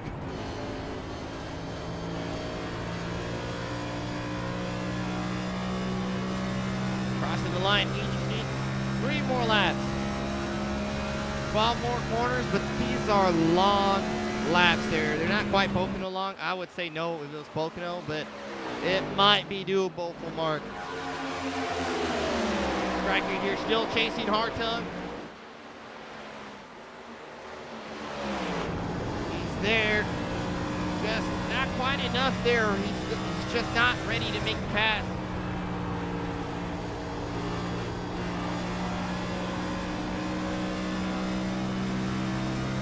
Oh, I think Marcus right out of gas.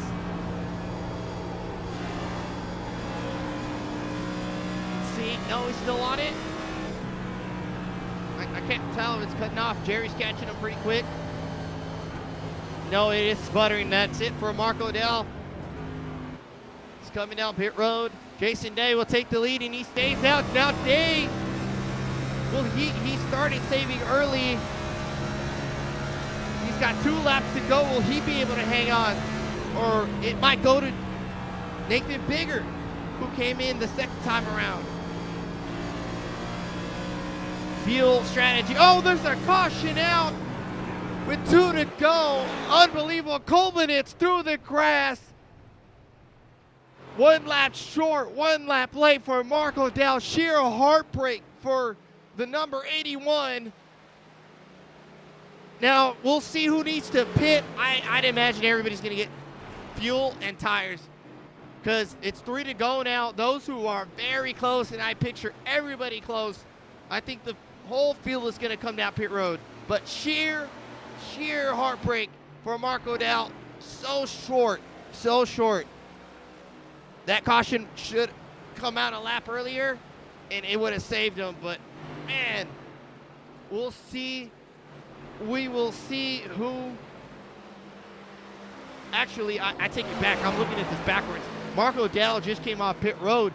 Everybody else is going to come down pit road because we're going to have 3 laps to go. Mark Odell's going to cycle back to the front again. This actually saved Mark. Now that I'm thinking clearly, he should cycle to the front. Jason Day should lead the field down pit road, but we will see who will take tires. Jerry Culver will get the lucky dog. We'll see what happened to Kolbenitz. I mean, wow, with 2 to go, we get a yellow. We'll see what happened with Kolbenitz.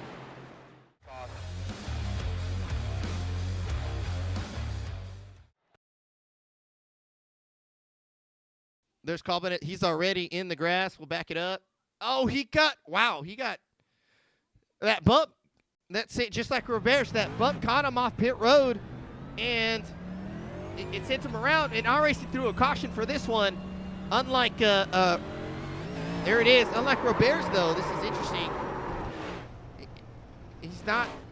He's not on any surface. I mean, this doesn't look any worse than Roberts' spin. Wow. IRAC really threw a wrench in this.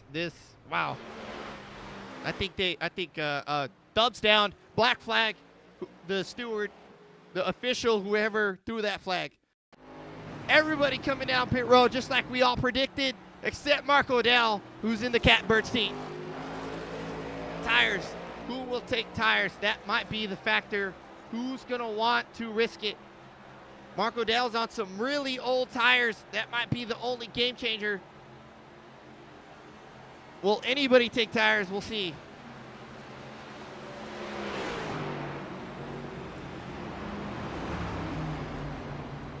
Might be a gas and go. Striker taking tires. Day taking tires. Biggert, Hartung, Delgado, everybody taking tires. Malcolm not taking tires. Everybody is taking tires, and that doesn't spell good for Mark Odell. They went really long. 3 wide off pit road there. Hartung got it. Biggert, then Rayburn. 42 does take claim for that one. As we see race control, let us know there. Appreciate it.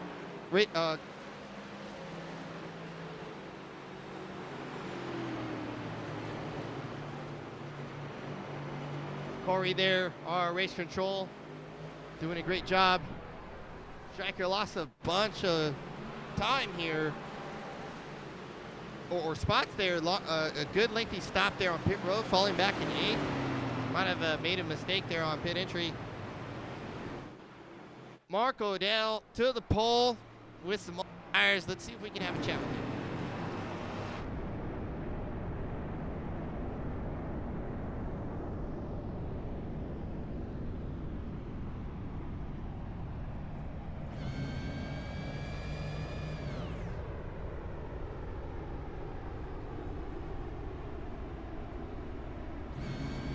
Mark Adele, Joseph in the booth. You got me?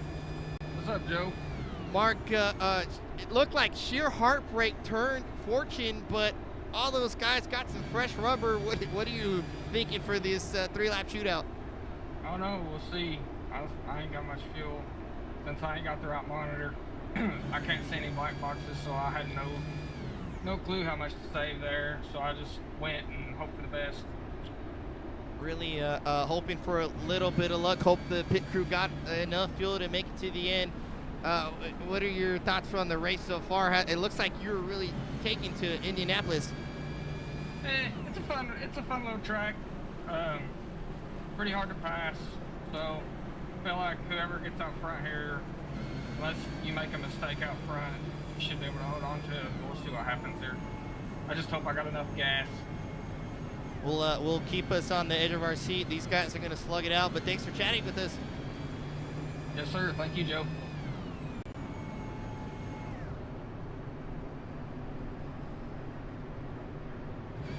Mark with a little bit of insight there. As we mentioned earlier, he's one monitor down, unfortunately, but we'll hope iRacing did him some justice and got him the right fuel amount. Usually the auto is checked, so maybe, but with this green-white checkered, we'll see. Mark is still saving fuel all the way around. He's going to have 3 laps to go. He's got Cameron Dario on the outside, Jason Day to his inside, Biggert to the outside second row, and there's Rayburn to the outside second row. We'll see if Rayburn can really make some moves. Hartung to his inside on the 3rd row. They might just junk it going in the first corner. I mean, we have 2 attempts at a green-white checkered, so we might not be done yet, but, I mean, wow. iRacing really gave us a show, I guess, on this one. Green flags in the air. Odell gets a great jump over Cameron. Oh, be careful with the switchy lanes there. Gets clear of Cameron Dario. They're going to shoot off into corner number 1.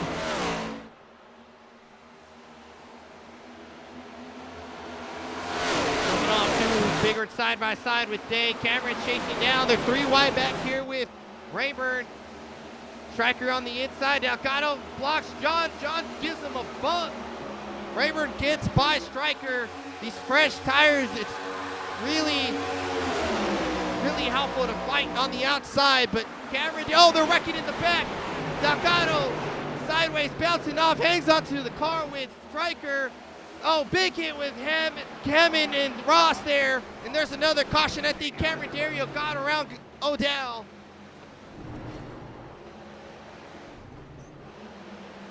And these guys were wrecking all the way through corners 3 and finished it off in corner number 4. I think Striker, wow, Striker in it as well.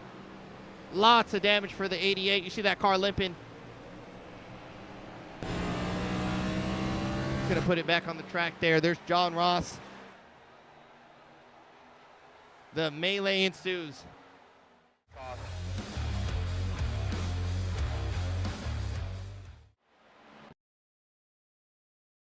Hammond's way up on the wall there. I think here we go.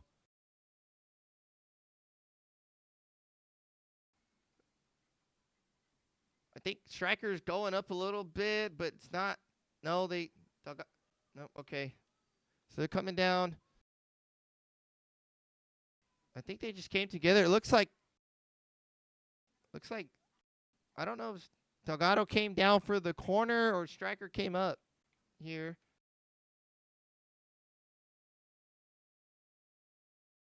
I think Striker came up. Striker came up into the 13 and turns them. They bounce off each other. Delgado does a great job saving the car. Hammond's way up on the wall. And because of that mess, Hammond goes up on the wall. Hammond misses that mess, has a bad exit or entry. Smacks the wall, comes down across Ross's nose, and hits Striker at the same time. Is my call. It looks like hard racing, really. We'll ride with John Hammond. But nobody's giving an inch, of course.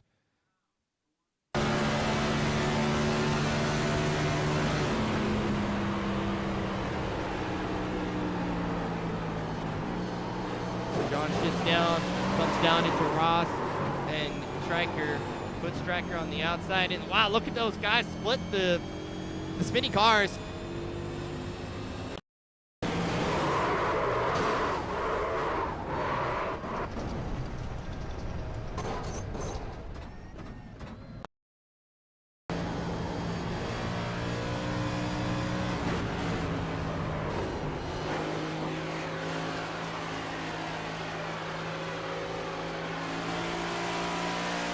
Hayden got a piece of that. We're looking out the bumper of Jerry's car.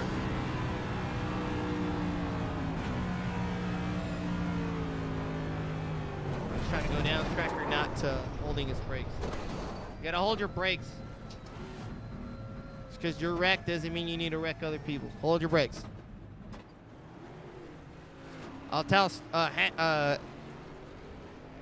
Malcolm also though is we Roberge gave us a great view to stop on the track. Yeah.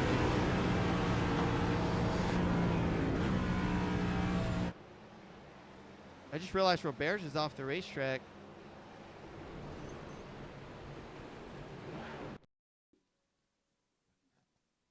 Take one more look at it here.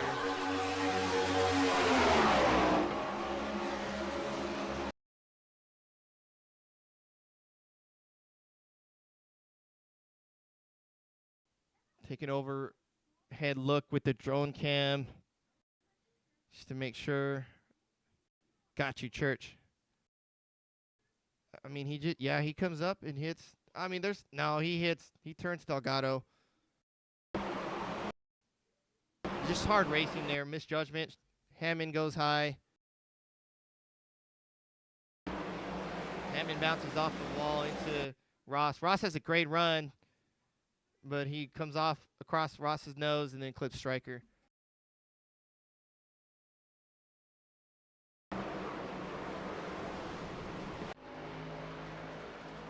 Still just making sure we're still under yellow.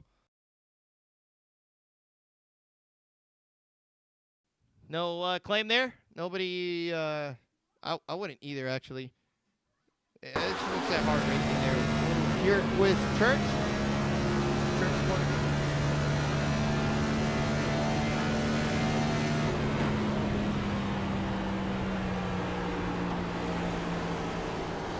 Focus with Legato.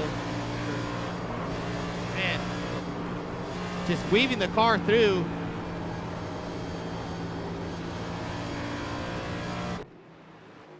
Great wreck avoidance there by Robert Church. We're on the other side of the racetrack, 3 and 4. We're going into turn number 4. Our last green white checker, Jason Day. Mark Odell had to pit for fuel. Is why he's not up here. He did mention he's not sure how much he's got. Not enough for a second green white checker. Day inside of Cameron Dario. We'll see if Day has something for the 20 as the pace car rolls off. And there's Rayburn in third position. We'll see if Rayburn has something to do. Green flag. Cameron gets a great jump.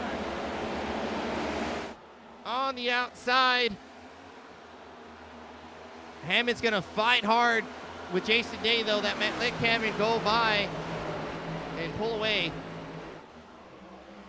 Side by side for a second here. Hammond's going to get a run on the outside. Day fighting hard inside. Flying down the back stretch.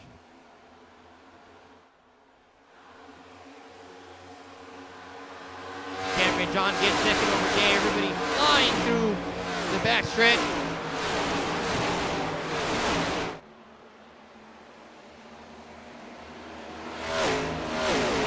Couple guys smacked the wall back there. Jerry's pegged to the wall, I think.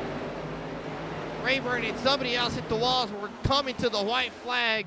Cameron Dario is trying to be a back-to-back winner here.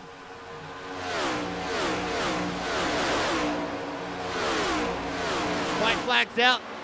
We're going to bring it all the way back around for the race end.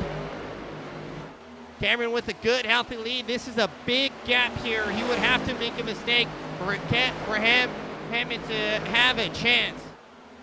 As all these guys are still jockeying for position. Rayburn super loose behind Jerry Culver.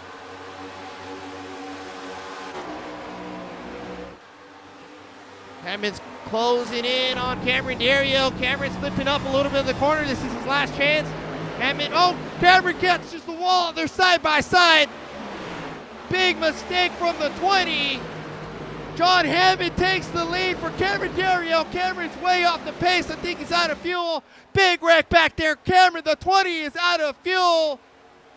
And it's going to be John Hammond for the win here at Indianapolis. What an insane finish as they're wrecking in the back. John Hammond takes the win. Cameron runs out of fuel just shy of the start-finish line. Another heartbreak here at Indianapolis.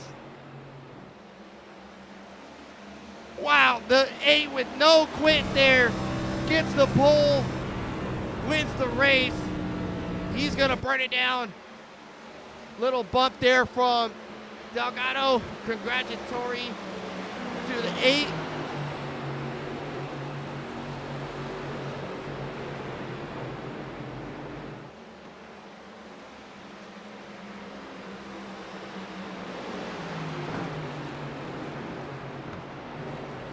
John Hammond's first league win in any leagues here, honestly, and he's gonna burn it down here.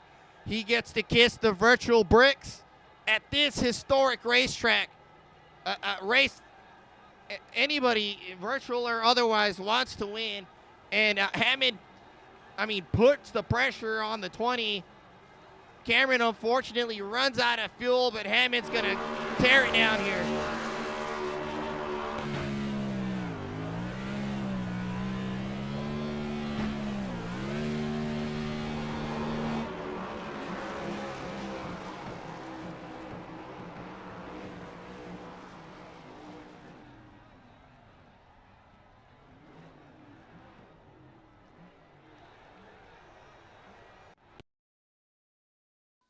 We're going to back it up or fast forward it here. This is our caution.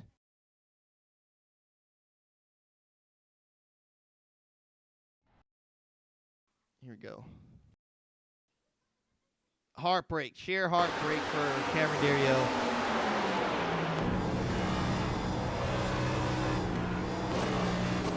The wall here.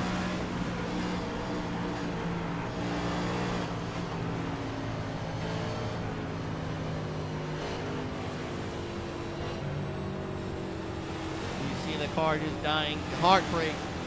Sheer heartbreak for the 20. Just so shy. So ever so shy.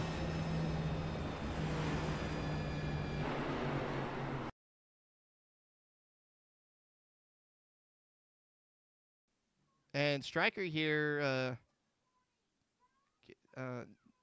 well, I thought he got into someone, but Church looks like he spun off the corner there. I think a little bit of action on the start, though. Just want to take a look real quick.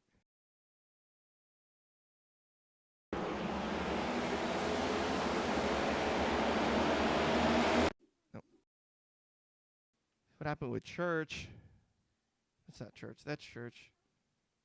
Oh, came across Mark's nose, it looks like.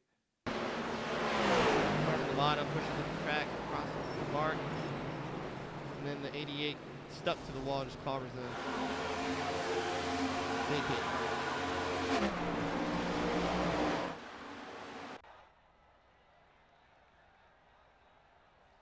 We'll take a quick commercial break. Let everybody regain their composure after this insane finish. This race was awesome. This is my number 2 race of the year so far. North Wilkesboro is still, I'll say, my honor number 1 because it's not a points race. But, not North Wilkesboro, the Coliseum. North Wilkesboro is still my number 1 race so far. But we'll take a quick break, and then we'll be back for some interviews.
Our second place finisher had to address some personal, I guess, issues. Not really issues, but address some personal things there. So we're going to talk to the fourth place finisher here, Nathan Biggard. Nath, Joseph, Watch, Booth, you got me? Colby Star comes towards me, Strikers comes towards me, and we all suck together. Nate, Joseph, in the booth, you got me? Oh, yeah, hey, Joe. Nate, this race, pretty insane. It looks like you're doing pretty good there for a bit, just a little bit short, but I've not seen you drive like this. I mean, you were muscling your way around some cars there. What was the excitement like there towards the end? Yeah, it was a wild ending. I think it was more of I was frustrated, like on that last run. I came in with one to go, topped off on fuel, and that was my strategy, hoping for no yellow. We were going to run the whole run. And, I mean, I had 2 extra laps of fuel to finish that run out, and I figured, like, Jason was going to be hard to catch and pass, but, I had a good shot at trying to get the win right there, and then that caution come out, and then I was just frustrated. And then after that, I went and I pitted, and I didn't adjust the fuel settings, so I didn't put enough gas in to do 2 green-white checkered. So then I had to pit again and go to the back of the pack, and I was just frustrated at the end of the race. I mean, all in all, it turned out all right. I couldn't ask for too much better than a 4th with all the issues at the end. But yeah, just a great race overall. I love the long run. And like I said earlier in the race, just saving the tire, saving fuel. It's just it's a different type of racing, but it's interesting and it gives, different people's skills to come out and show other people, shine in these races, and it's awesome. Indianapolis, a very, very unique racetrack, very flat. Fuel saving, definitely a must towards the end here, and not something we've experienced, at least in this league, very much, if at all, actually. What were your thoughts for that long run there? We see a lot of guys to shut the car off. Colby was hitting the clutch, kind of different things. What was your game plan to try and get to the end? Yeah, I just started clutching it going into pretty much every corner on right from the drop of the green after the second stage. For the whole third stage, I was just saving, not excessively, but just enough, figuring that it would give me enough to make it to the end. And like I said, I mean, I think I had overdone it actually to the point to where when we came around for the white flag and caught that caution, I still had like 2.5 laps of fuel. So I was like, oh, I guess I waited a little too long to push it. But yeah, there's definitely different ways of saving. I wasn't going as far as shutting the car off yet because I just started it early. But I understand that guys were changing their strategies as that run went on, and it made it fun and interesting. You had comers, goers, everybody doing different things. I loved it. I wish that every season we get at least one race like this because it's different, but yet it's realistic. It happens in real life. And it's just fun. I enjoy it. We had a definite blast, or at least I did. I hope everybody watching did. This race was absolutely crazy. You're right. It had it all. A lot of beating, banging across the field here. Next week we start the playoffs. Though you're locked into the round 1 to start off the playoffs there, but it's Talladega there, so it's kind of I call it a crapshoot there. But some guys have proved me wrong. What are your thoughts going into Talladega? Yeah, I would say the same thing. It's definitely a crapshoot, but then again, I tend to do well. I think in that scenario, you need guys to work with you, and in this league, we got a lot of close people. I got a lot of drivers that know that I'm a good driver, and I know they are, and we work well together. I've worked with many different people on those tracks, and that's just what you need is friends out there to help you along. You're not going to win it on your own. And yeah, but then again, it's a lot of luck. So I'm looking forward to it. It'll be fun. But honestly, as far as stamping my way into the next round, I would look into Sonoma coming up after that because I love the road courses and I feel like I control my destiny more at a road race than I do at Talladega. Definitely two of a kind here because I agree they're much more fan of road racing and races like Indy where it really separates the field. You can really get in your rhythm type of deal, right? Yeah, this was a fun race. You had a lot of guys close on speed, but again, it just comes down to when do you want to push? Do you want to be leading the race at the beginning of the stage, the first 10 laps, at the end of the stage? And I'm just that guy that likes to save it for the long run. So I'm happy to come away with the both stage wins tonight. To get the race win would have been awesome, but I definitely want to give a shout out to John for getting the win and tell him congratulations. It's awesome. Man, we got so many different winners in this Cup series, and I just love it. It shows the talent that we got and all the great drivers, and it's just awesome to see so many people getting a win because wins ain't easy, and it's a great thing to celebrate. Absolutely, and I do want to just mention real quick if that was frustrated Nate racing. I don't want to see what angry Nate racing is because I think you're gonna just tear through everybody. But a great show, great effort here in fourth there, coming from the back there. Give us some shout outs. Yeah, give a shout out to all the other drivers in the race tonight. Appreciate everybody. I love racing this car, and I just enjoy everybody coming out to do it with us and having a great time. Shout out to the sponsors of the league, and especially we had the sponsor of this league was My3Sons and Sherry. Shout out to the Culver family. Let them know that our prayers are with them every night, every day. And to the top three, Jason, John for the win, Colby getting third. It was a great run at the end. And shout out to ChopShop themselves, of course, John and Stryker, and ChopShop TV, you, Joe, for doing the broadcast. Appreciate you. All the fans for watching. Appreciate you all. And my number one fan out there, always watching. Love you, Mom. Awesome, love it. We'll see you guys kick off the next round at Talladega. Yeah, see y'all there.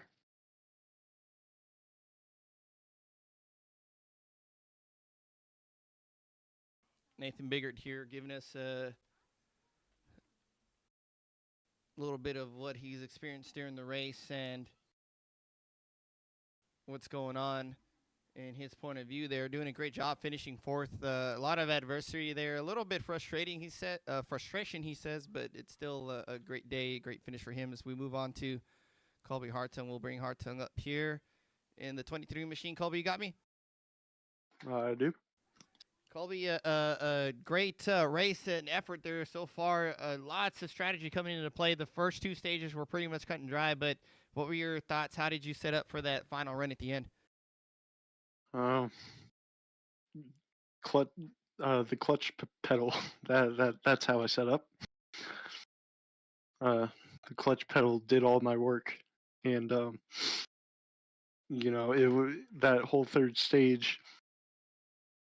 Nate and Cam actually played it right. I should have followed him in because we were talking about it, and they noticed that if they pitted with 2 to go before the restart at the beginning of stage 2, that you would be good to make it on fuel. And I decided to not go in with them because I don't know. I thought there would be a caution at some point, and I ended up having to save basically every single lap, and then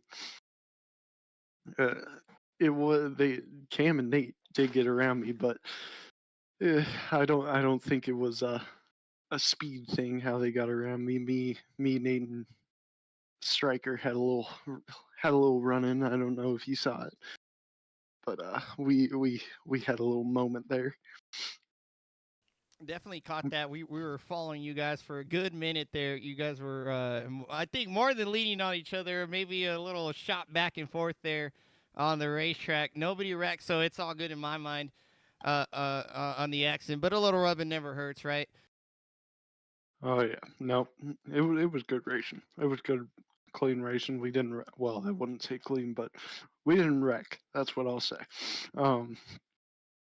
But yeah, on that, I was really hoping that it wouldn't go to a second green white checker because iRacing for whatever reason didn't give me and Nate enough fuel to make it another green white checker.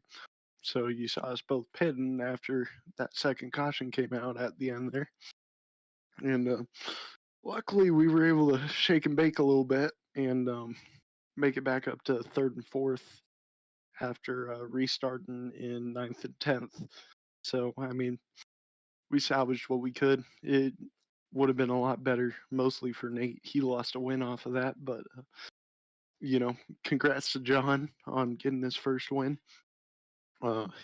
He sniped one, man. I mean, there's nothing you could do about it. He was in the position after those cautions. I I was just talking to him, but I asked him if he thought he would win this race with 3 to go. He said, no, not even close. So yeah, that you win some, you lose some. It's part of racing. There can't. We as drivers run a race, trying to win the race, but the expectation we probably won't. But it definitely, doesn't give us doesn't stop us from trying to win everything, right? Mm-mm. Yeah, it was a good race all around. Good clean race. We went green for pretty much all of it. Well, valiant effort here, finishing in third place. Yeah, third place. I'm thrown off because Day had to go. Third place for the 23 there. Give us some shout outs here. Well, actually, I want to ask first. So we're going to Talladega next year. You're not in the playoffs for this season, but no reason to not be a spoiler. What are your thoughts for Talladega? That third line is fast. Yep, we've seen that before.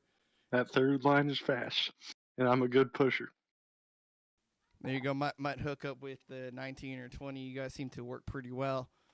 Oh, we've gotten a stage win in every single super speedway for the last 5 super speedway races. we know how to get to the front there. There you go. Awesome. We'll see the action continue next week. Give us some shout outs. Yeah, shout out to Nate and Cam. I'm sure you saw that we were working together really well to push past people and use draft to our advantage and not give people the draft and give one of me and Cam or Nate the draft, and it really helped us set up that finish. It worked for pretty much most of the race. We were 1, 2, 3 for a lot of it. But shout out to those two. Shout out to the whole field for being really clean for the most part. Sorry, I mean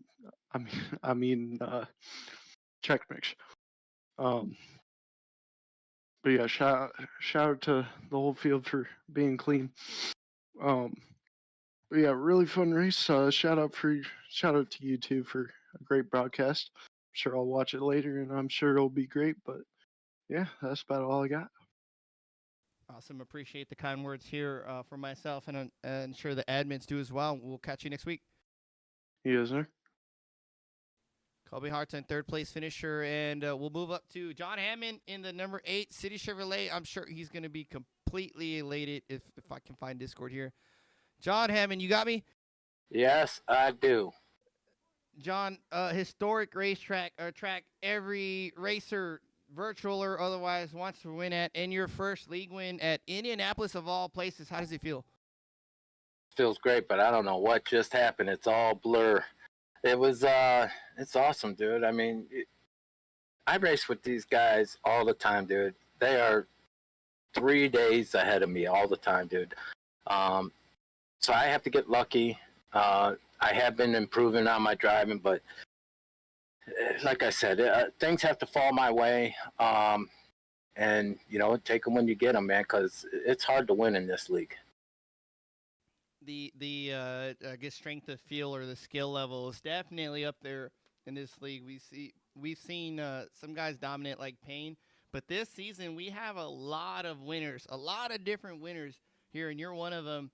I wouldn't sell yourself too short. As a little luck maybe came to play, but the right strategy. You put the car right where it mattered there, and came off with a win here. How did you going into Indianapolis? Any kind of game plan? How did you come into Indy tackling this race?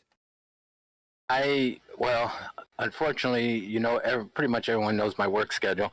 I've been on nights all week, so I just came in and I was like, I'm gonna just run stock setup and then bump it up one on the steering ratio and just save tires. Try to save tires. Got the pole, which just I didn't expect that. When I started my pole run, I heard guys saying, "Oh, it's I hit the wall, I skimmed the wall," and I heard that around what I got was going to be the pole, and my delta was in the green the whole way, and I'm like, I think I might get pole here, and I did. Was racing Jerry, so my whole mindset was whatever Jerry did, I tried to just counter it. If he pit, I didn't. I was trying to stay ahead of him one step away. It just happened that I got the pole, led first dozen laps or so, got a good stage finish there, good stage finish. I figured if I can get good stage finishes both times, I'd make the cut. Winning was not even on my radar until we made that last stop. I came back in and topped off on fuel, and I said, this is a big track. I can practically Sunday drive this thing and save fuel, and hopefully they run out and I just win. That was my game plan. Well, I felt that I had enough fuel and I started pushing. I was catching them. I don't think I would have got it. I don't know if they would have ran out or not. But then that caution came out, made it a green-white checker, and then it was brand new tires for everyone. And I just said, if I'm on the outside, I'm just staying in the throttle and new tires and hope it holds. And it did. I got around a couple guys. There was that other caution. Then the next green-white checker, I did the same thing. I was on the inside, but Odell had to pit because of fuel.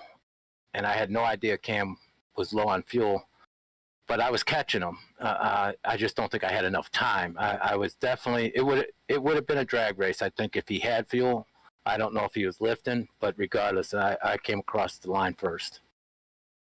That's what matters there. Cameron, unfortunately, just short there, but to your favor, coming across the yard of bricks, first place, seeing that checkered flag. Tell me about the racing in general here at Indy. This track, singular groove, so hard to pass. How do you came from the back quite a few times. How do you defeat that adversity? Well, if you were on new tires coming out of the pits, you had these 2 laps. You had to baby them 2 laps, and then you can really work them and just hit your lines. I was backing them up pretty far. I found out the key was if you backed it up, you got the run out. So that's how I was able to make up ground. A lot of guys were taking it in deeper and getting on the brakes harder, which would slow them down more. I was backing it up where I didn't have to use the brakes as much and almost rolled that first turn and then back on the throttle as soon as I got the car settled. So I was able to make passes underneath all night. But the outside was a little sketchy. The only way you could do the outside is you had to pinch the guy down. I did that today on the that last restart a little bit. But it's a rhythm track. If you mess up one corner, it's so big of a track that you lose so much time to the leaders or whoever you're racing. So if you miss one corner, you're kind of screwed. But as long as you back them up and hit your marks, the car fired out of the corner. Perfect execution there. This track is so unique there, and you hit the nail on the head there. Rhythm racing, with how spread out everybody gets, you really have a chance to get in that rhythm there and race your race there, which is why I'm a big fan of this track. And maybe you might be a big fan of this one as well now moving forward. But the number 8 comes away with the win, and what that does now is the weight is off your shoulders. You're locked up into the next round, but the stress starts all over again as we head into Talladega to kick off the first round. What are your thoughts for that race? I got the momentum, Joe. I got the momentum, and I love plate racing. We can this win might have just kicked off something here, and I get a good finish, maybe even a win next week. Not saying I'm going to win, but if I can keep a clean car, I will be up there in the front for sure.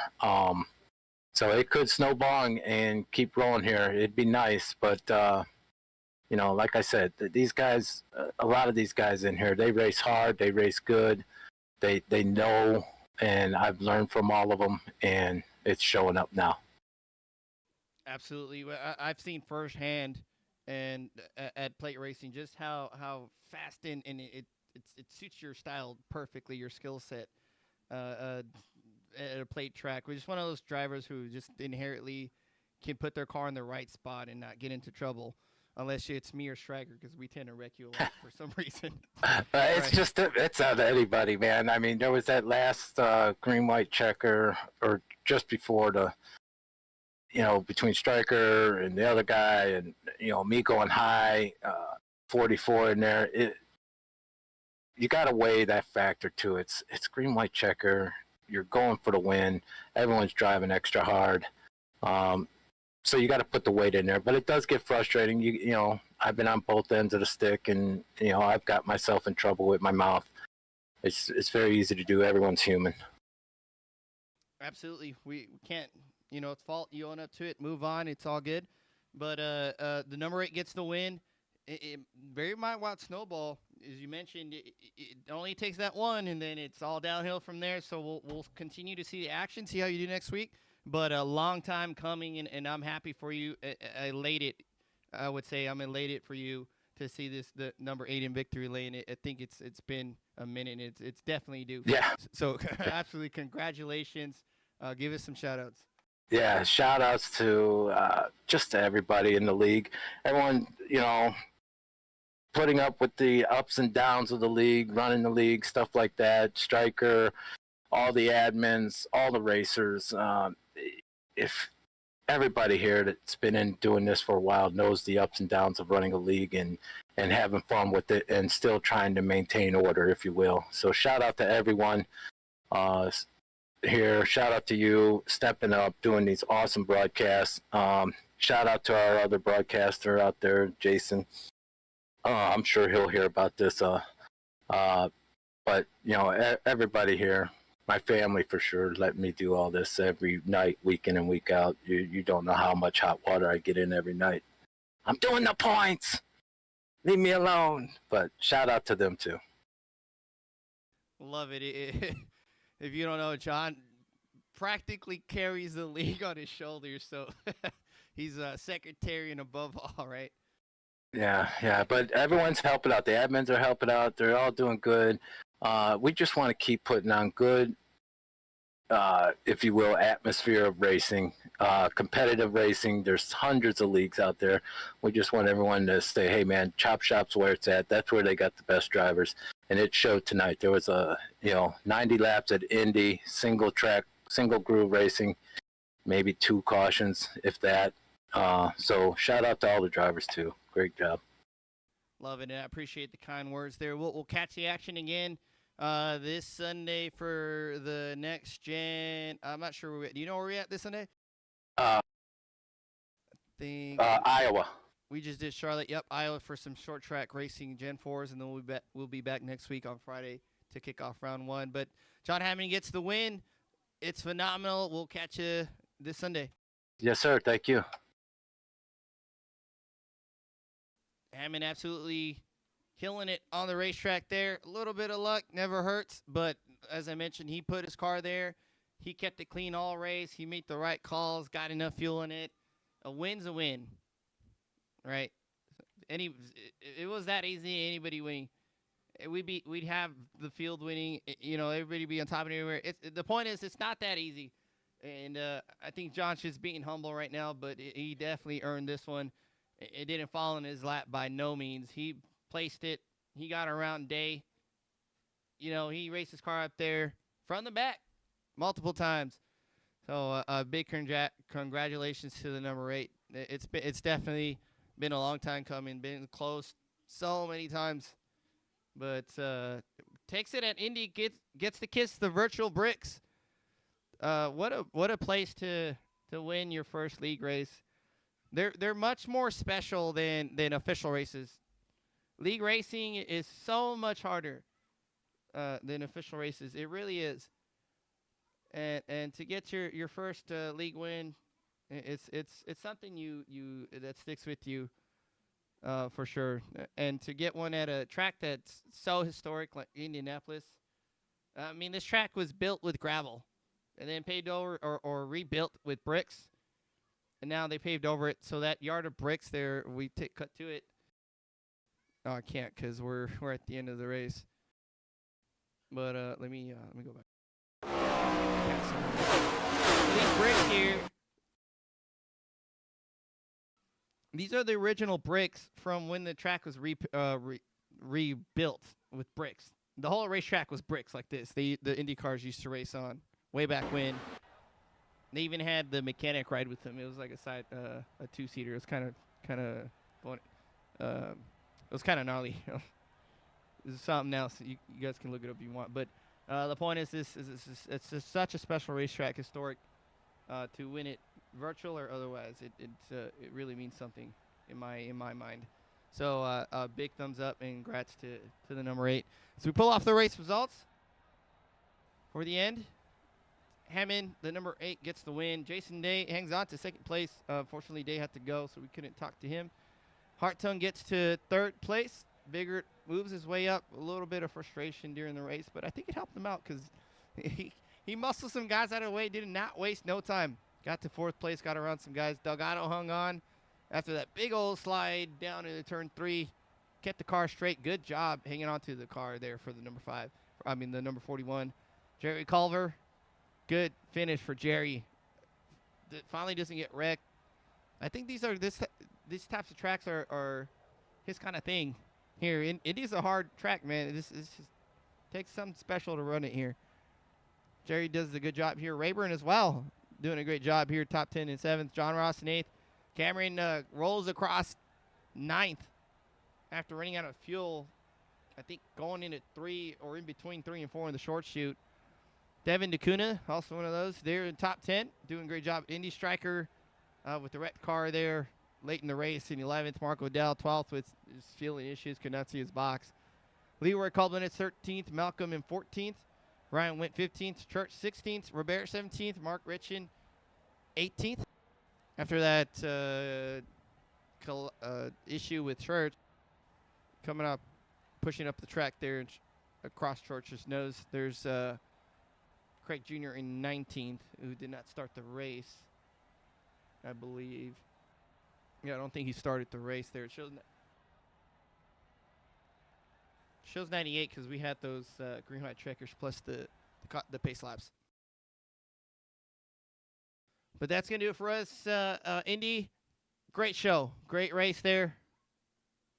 I'm glad Cup Racing's coming back to the Oval. I miss the Oval. I love this track so much. And I'm glad we run it here. But good job to the drivers. They put on an excellent show. And I appreciate everybody tuning in. We'll have Gen 4s this weekend on Sunday. Don't miss it. They're here on ChopShop TV. We're at Iowa, some short track racing, and we'll be back. Actually, we got dirt racing on Monday with Jason over at Signature Esports, YouTube, Twitch. I think he's on Kick also. And Facebook Live. There's presented by C2 Gaming Dirt Series with ChopShop. And then we'll be back next week, 1 week's time on Friday for round 1 of the playoffs. Until then, we'll see you again at ChopShop TV.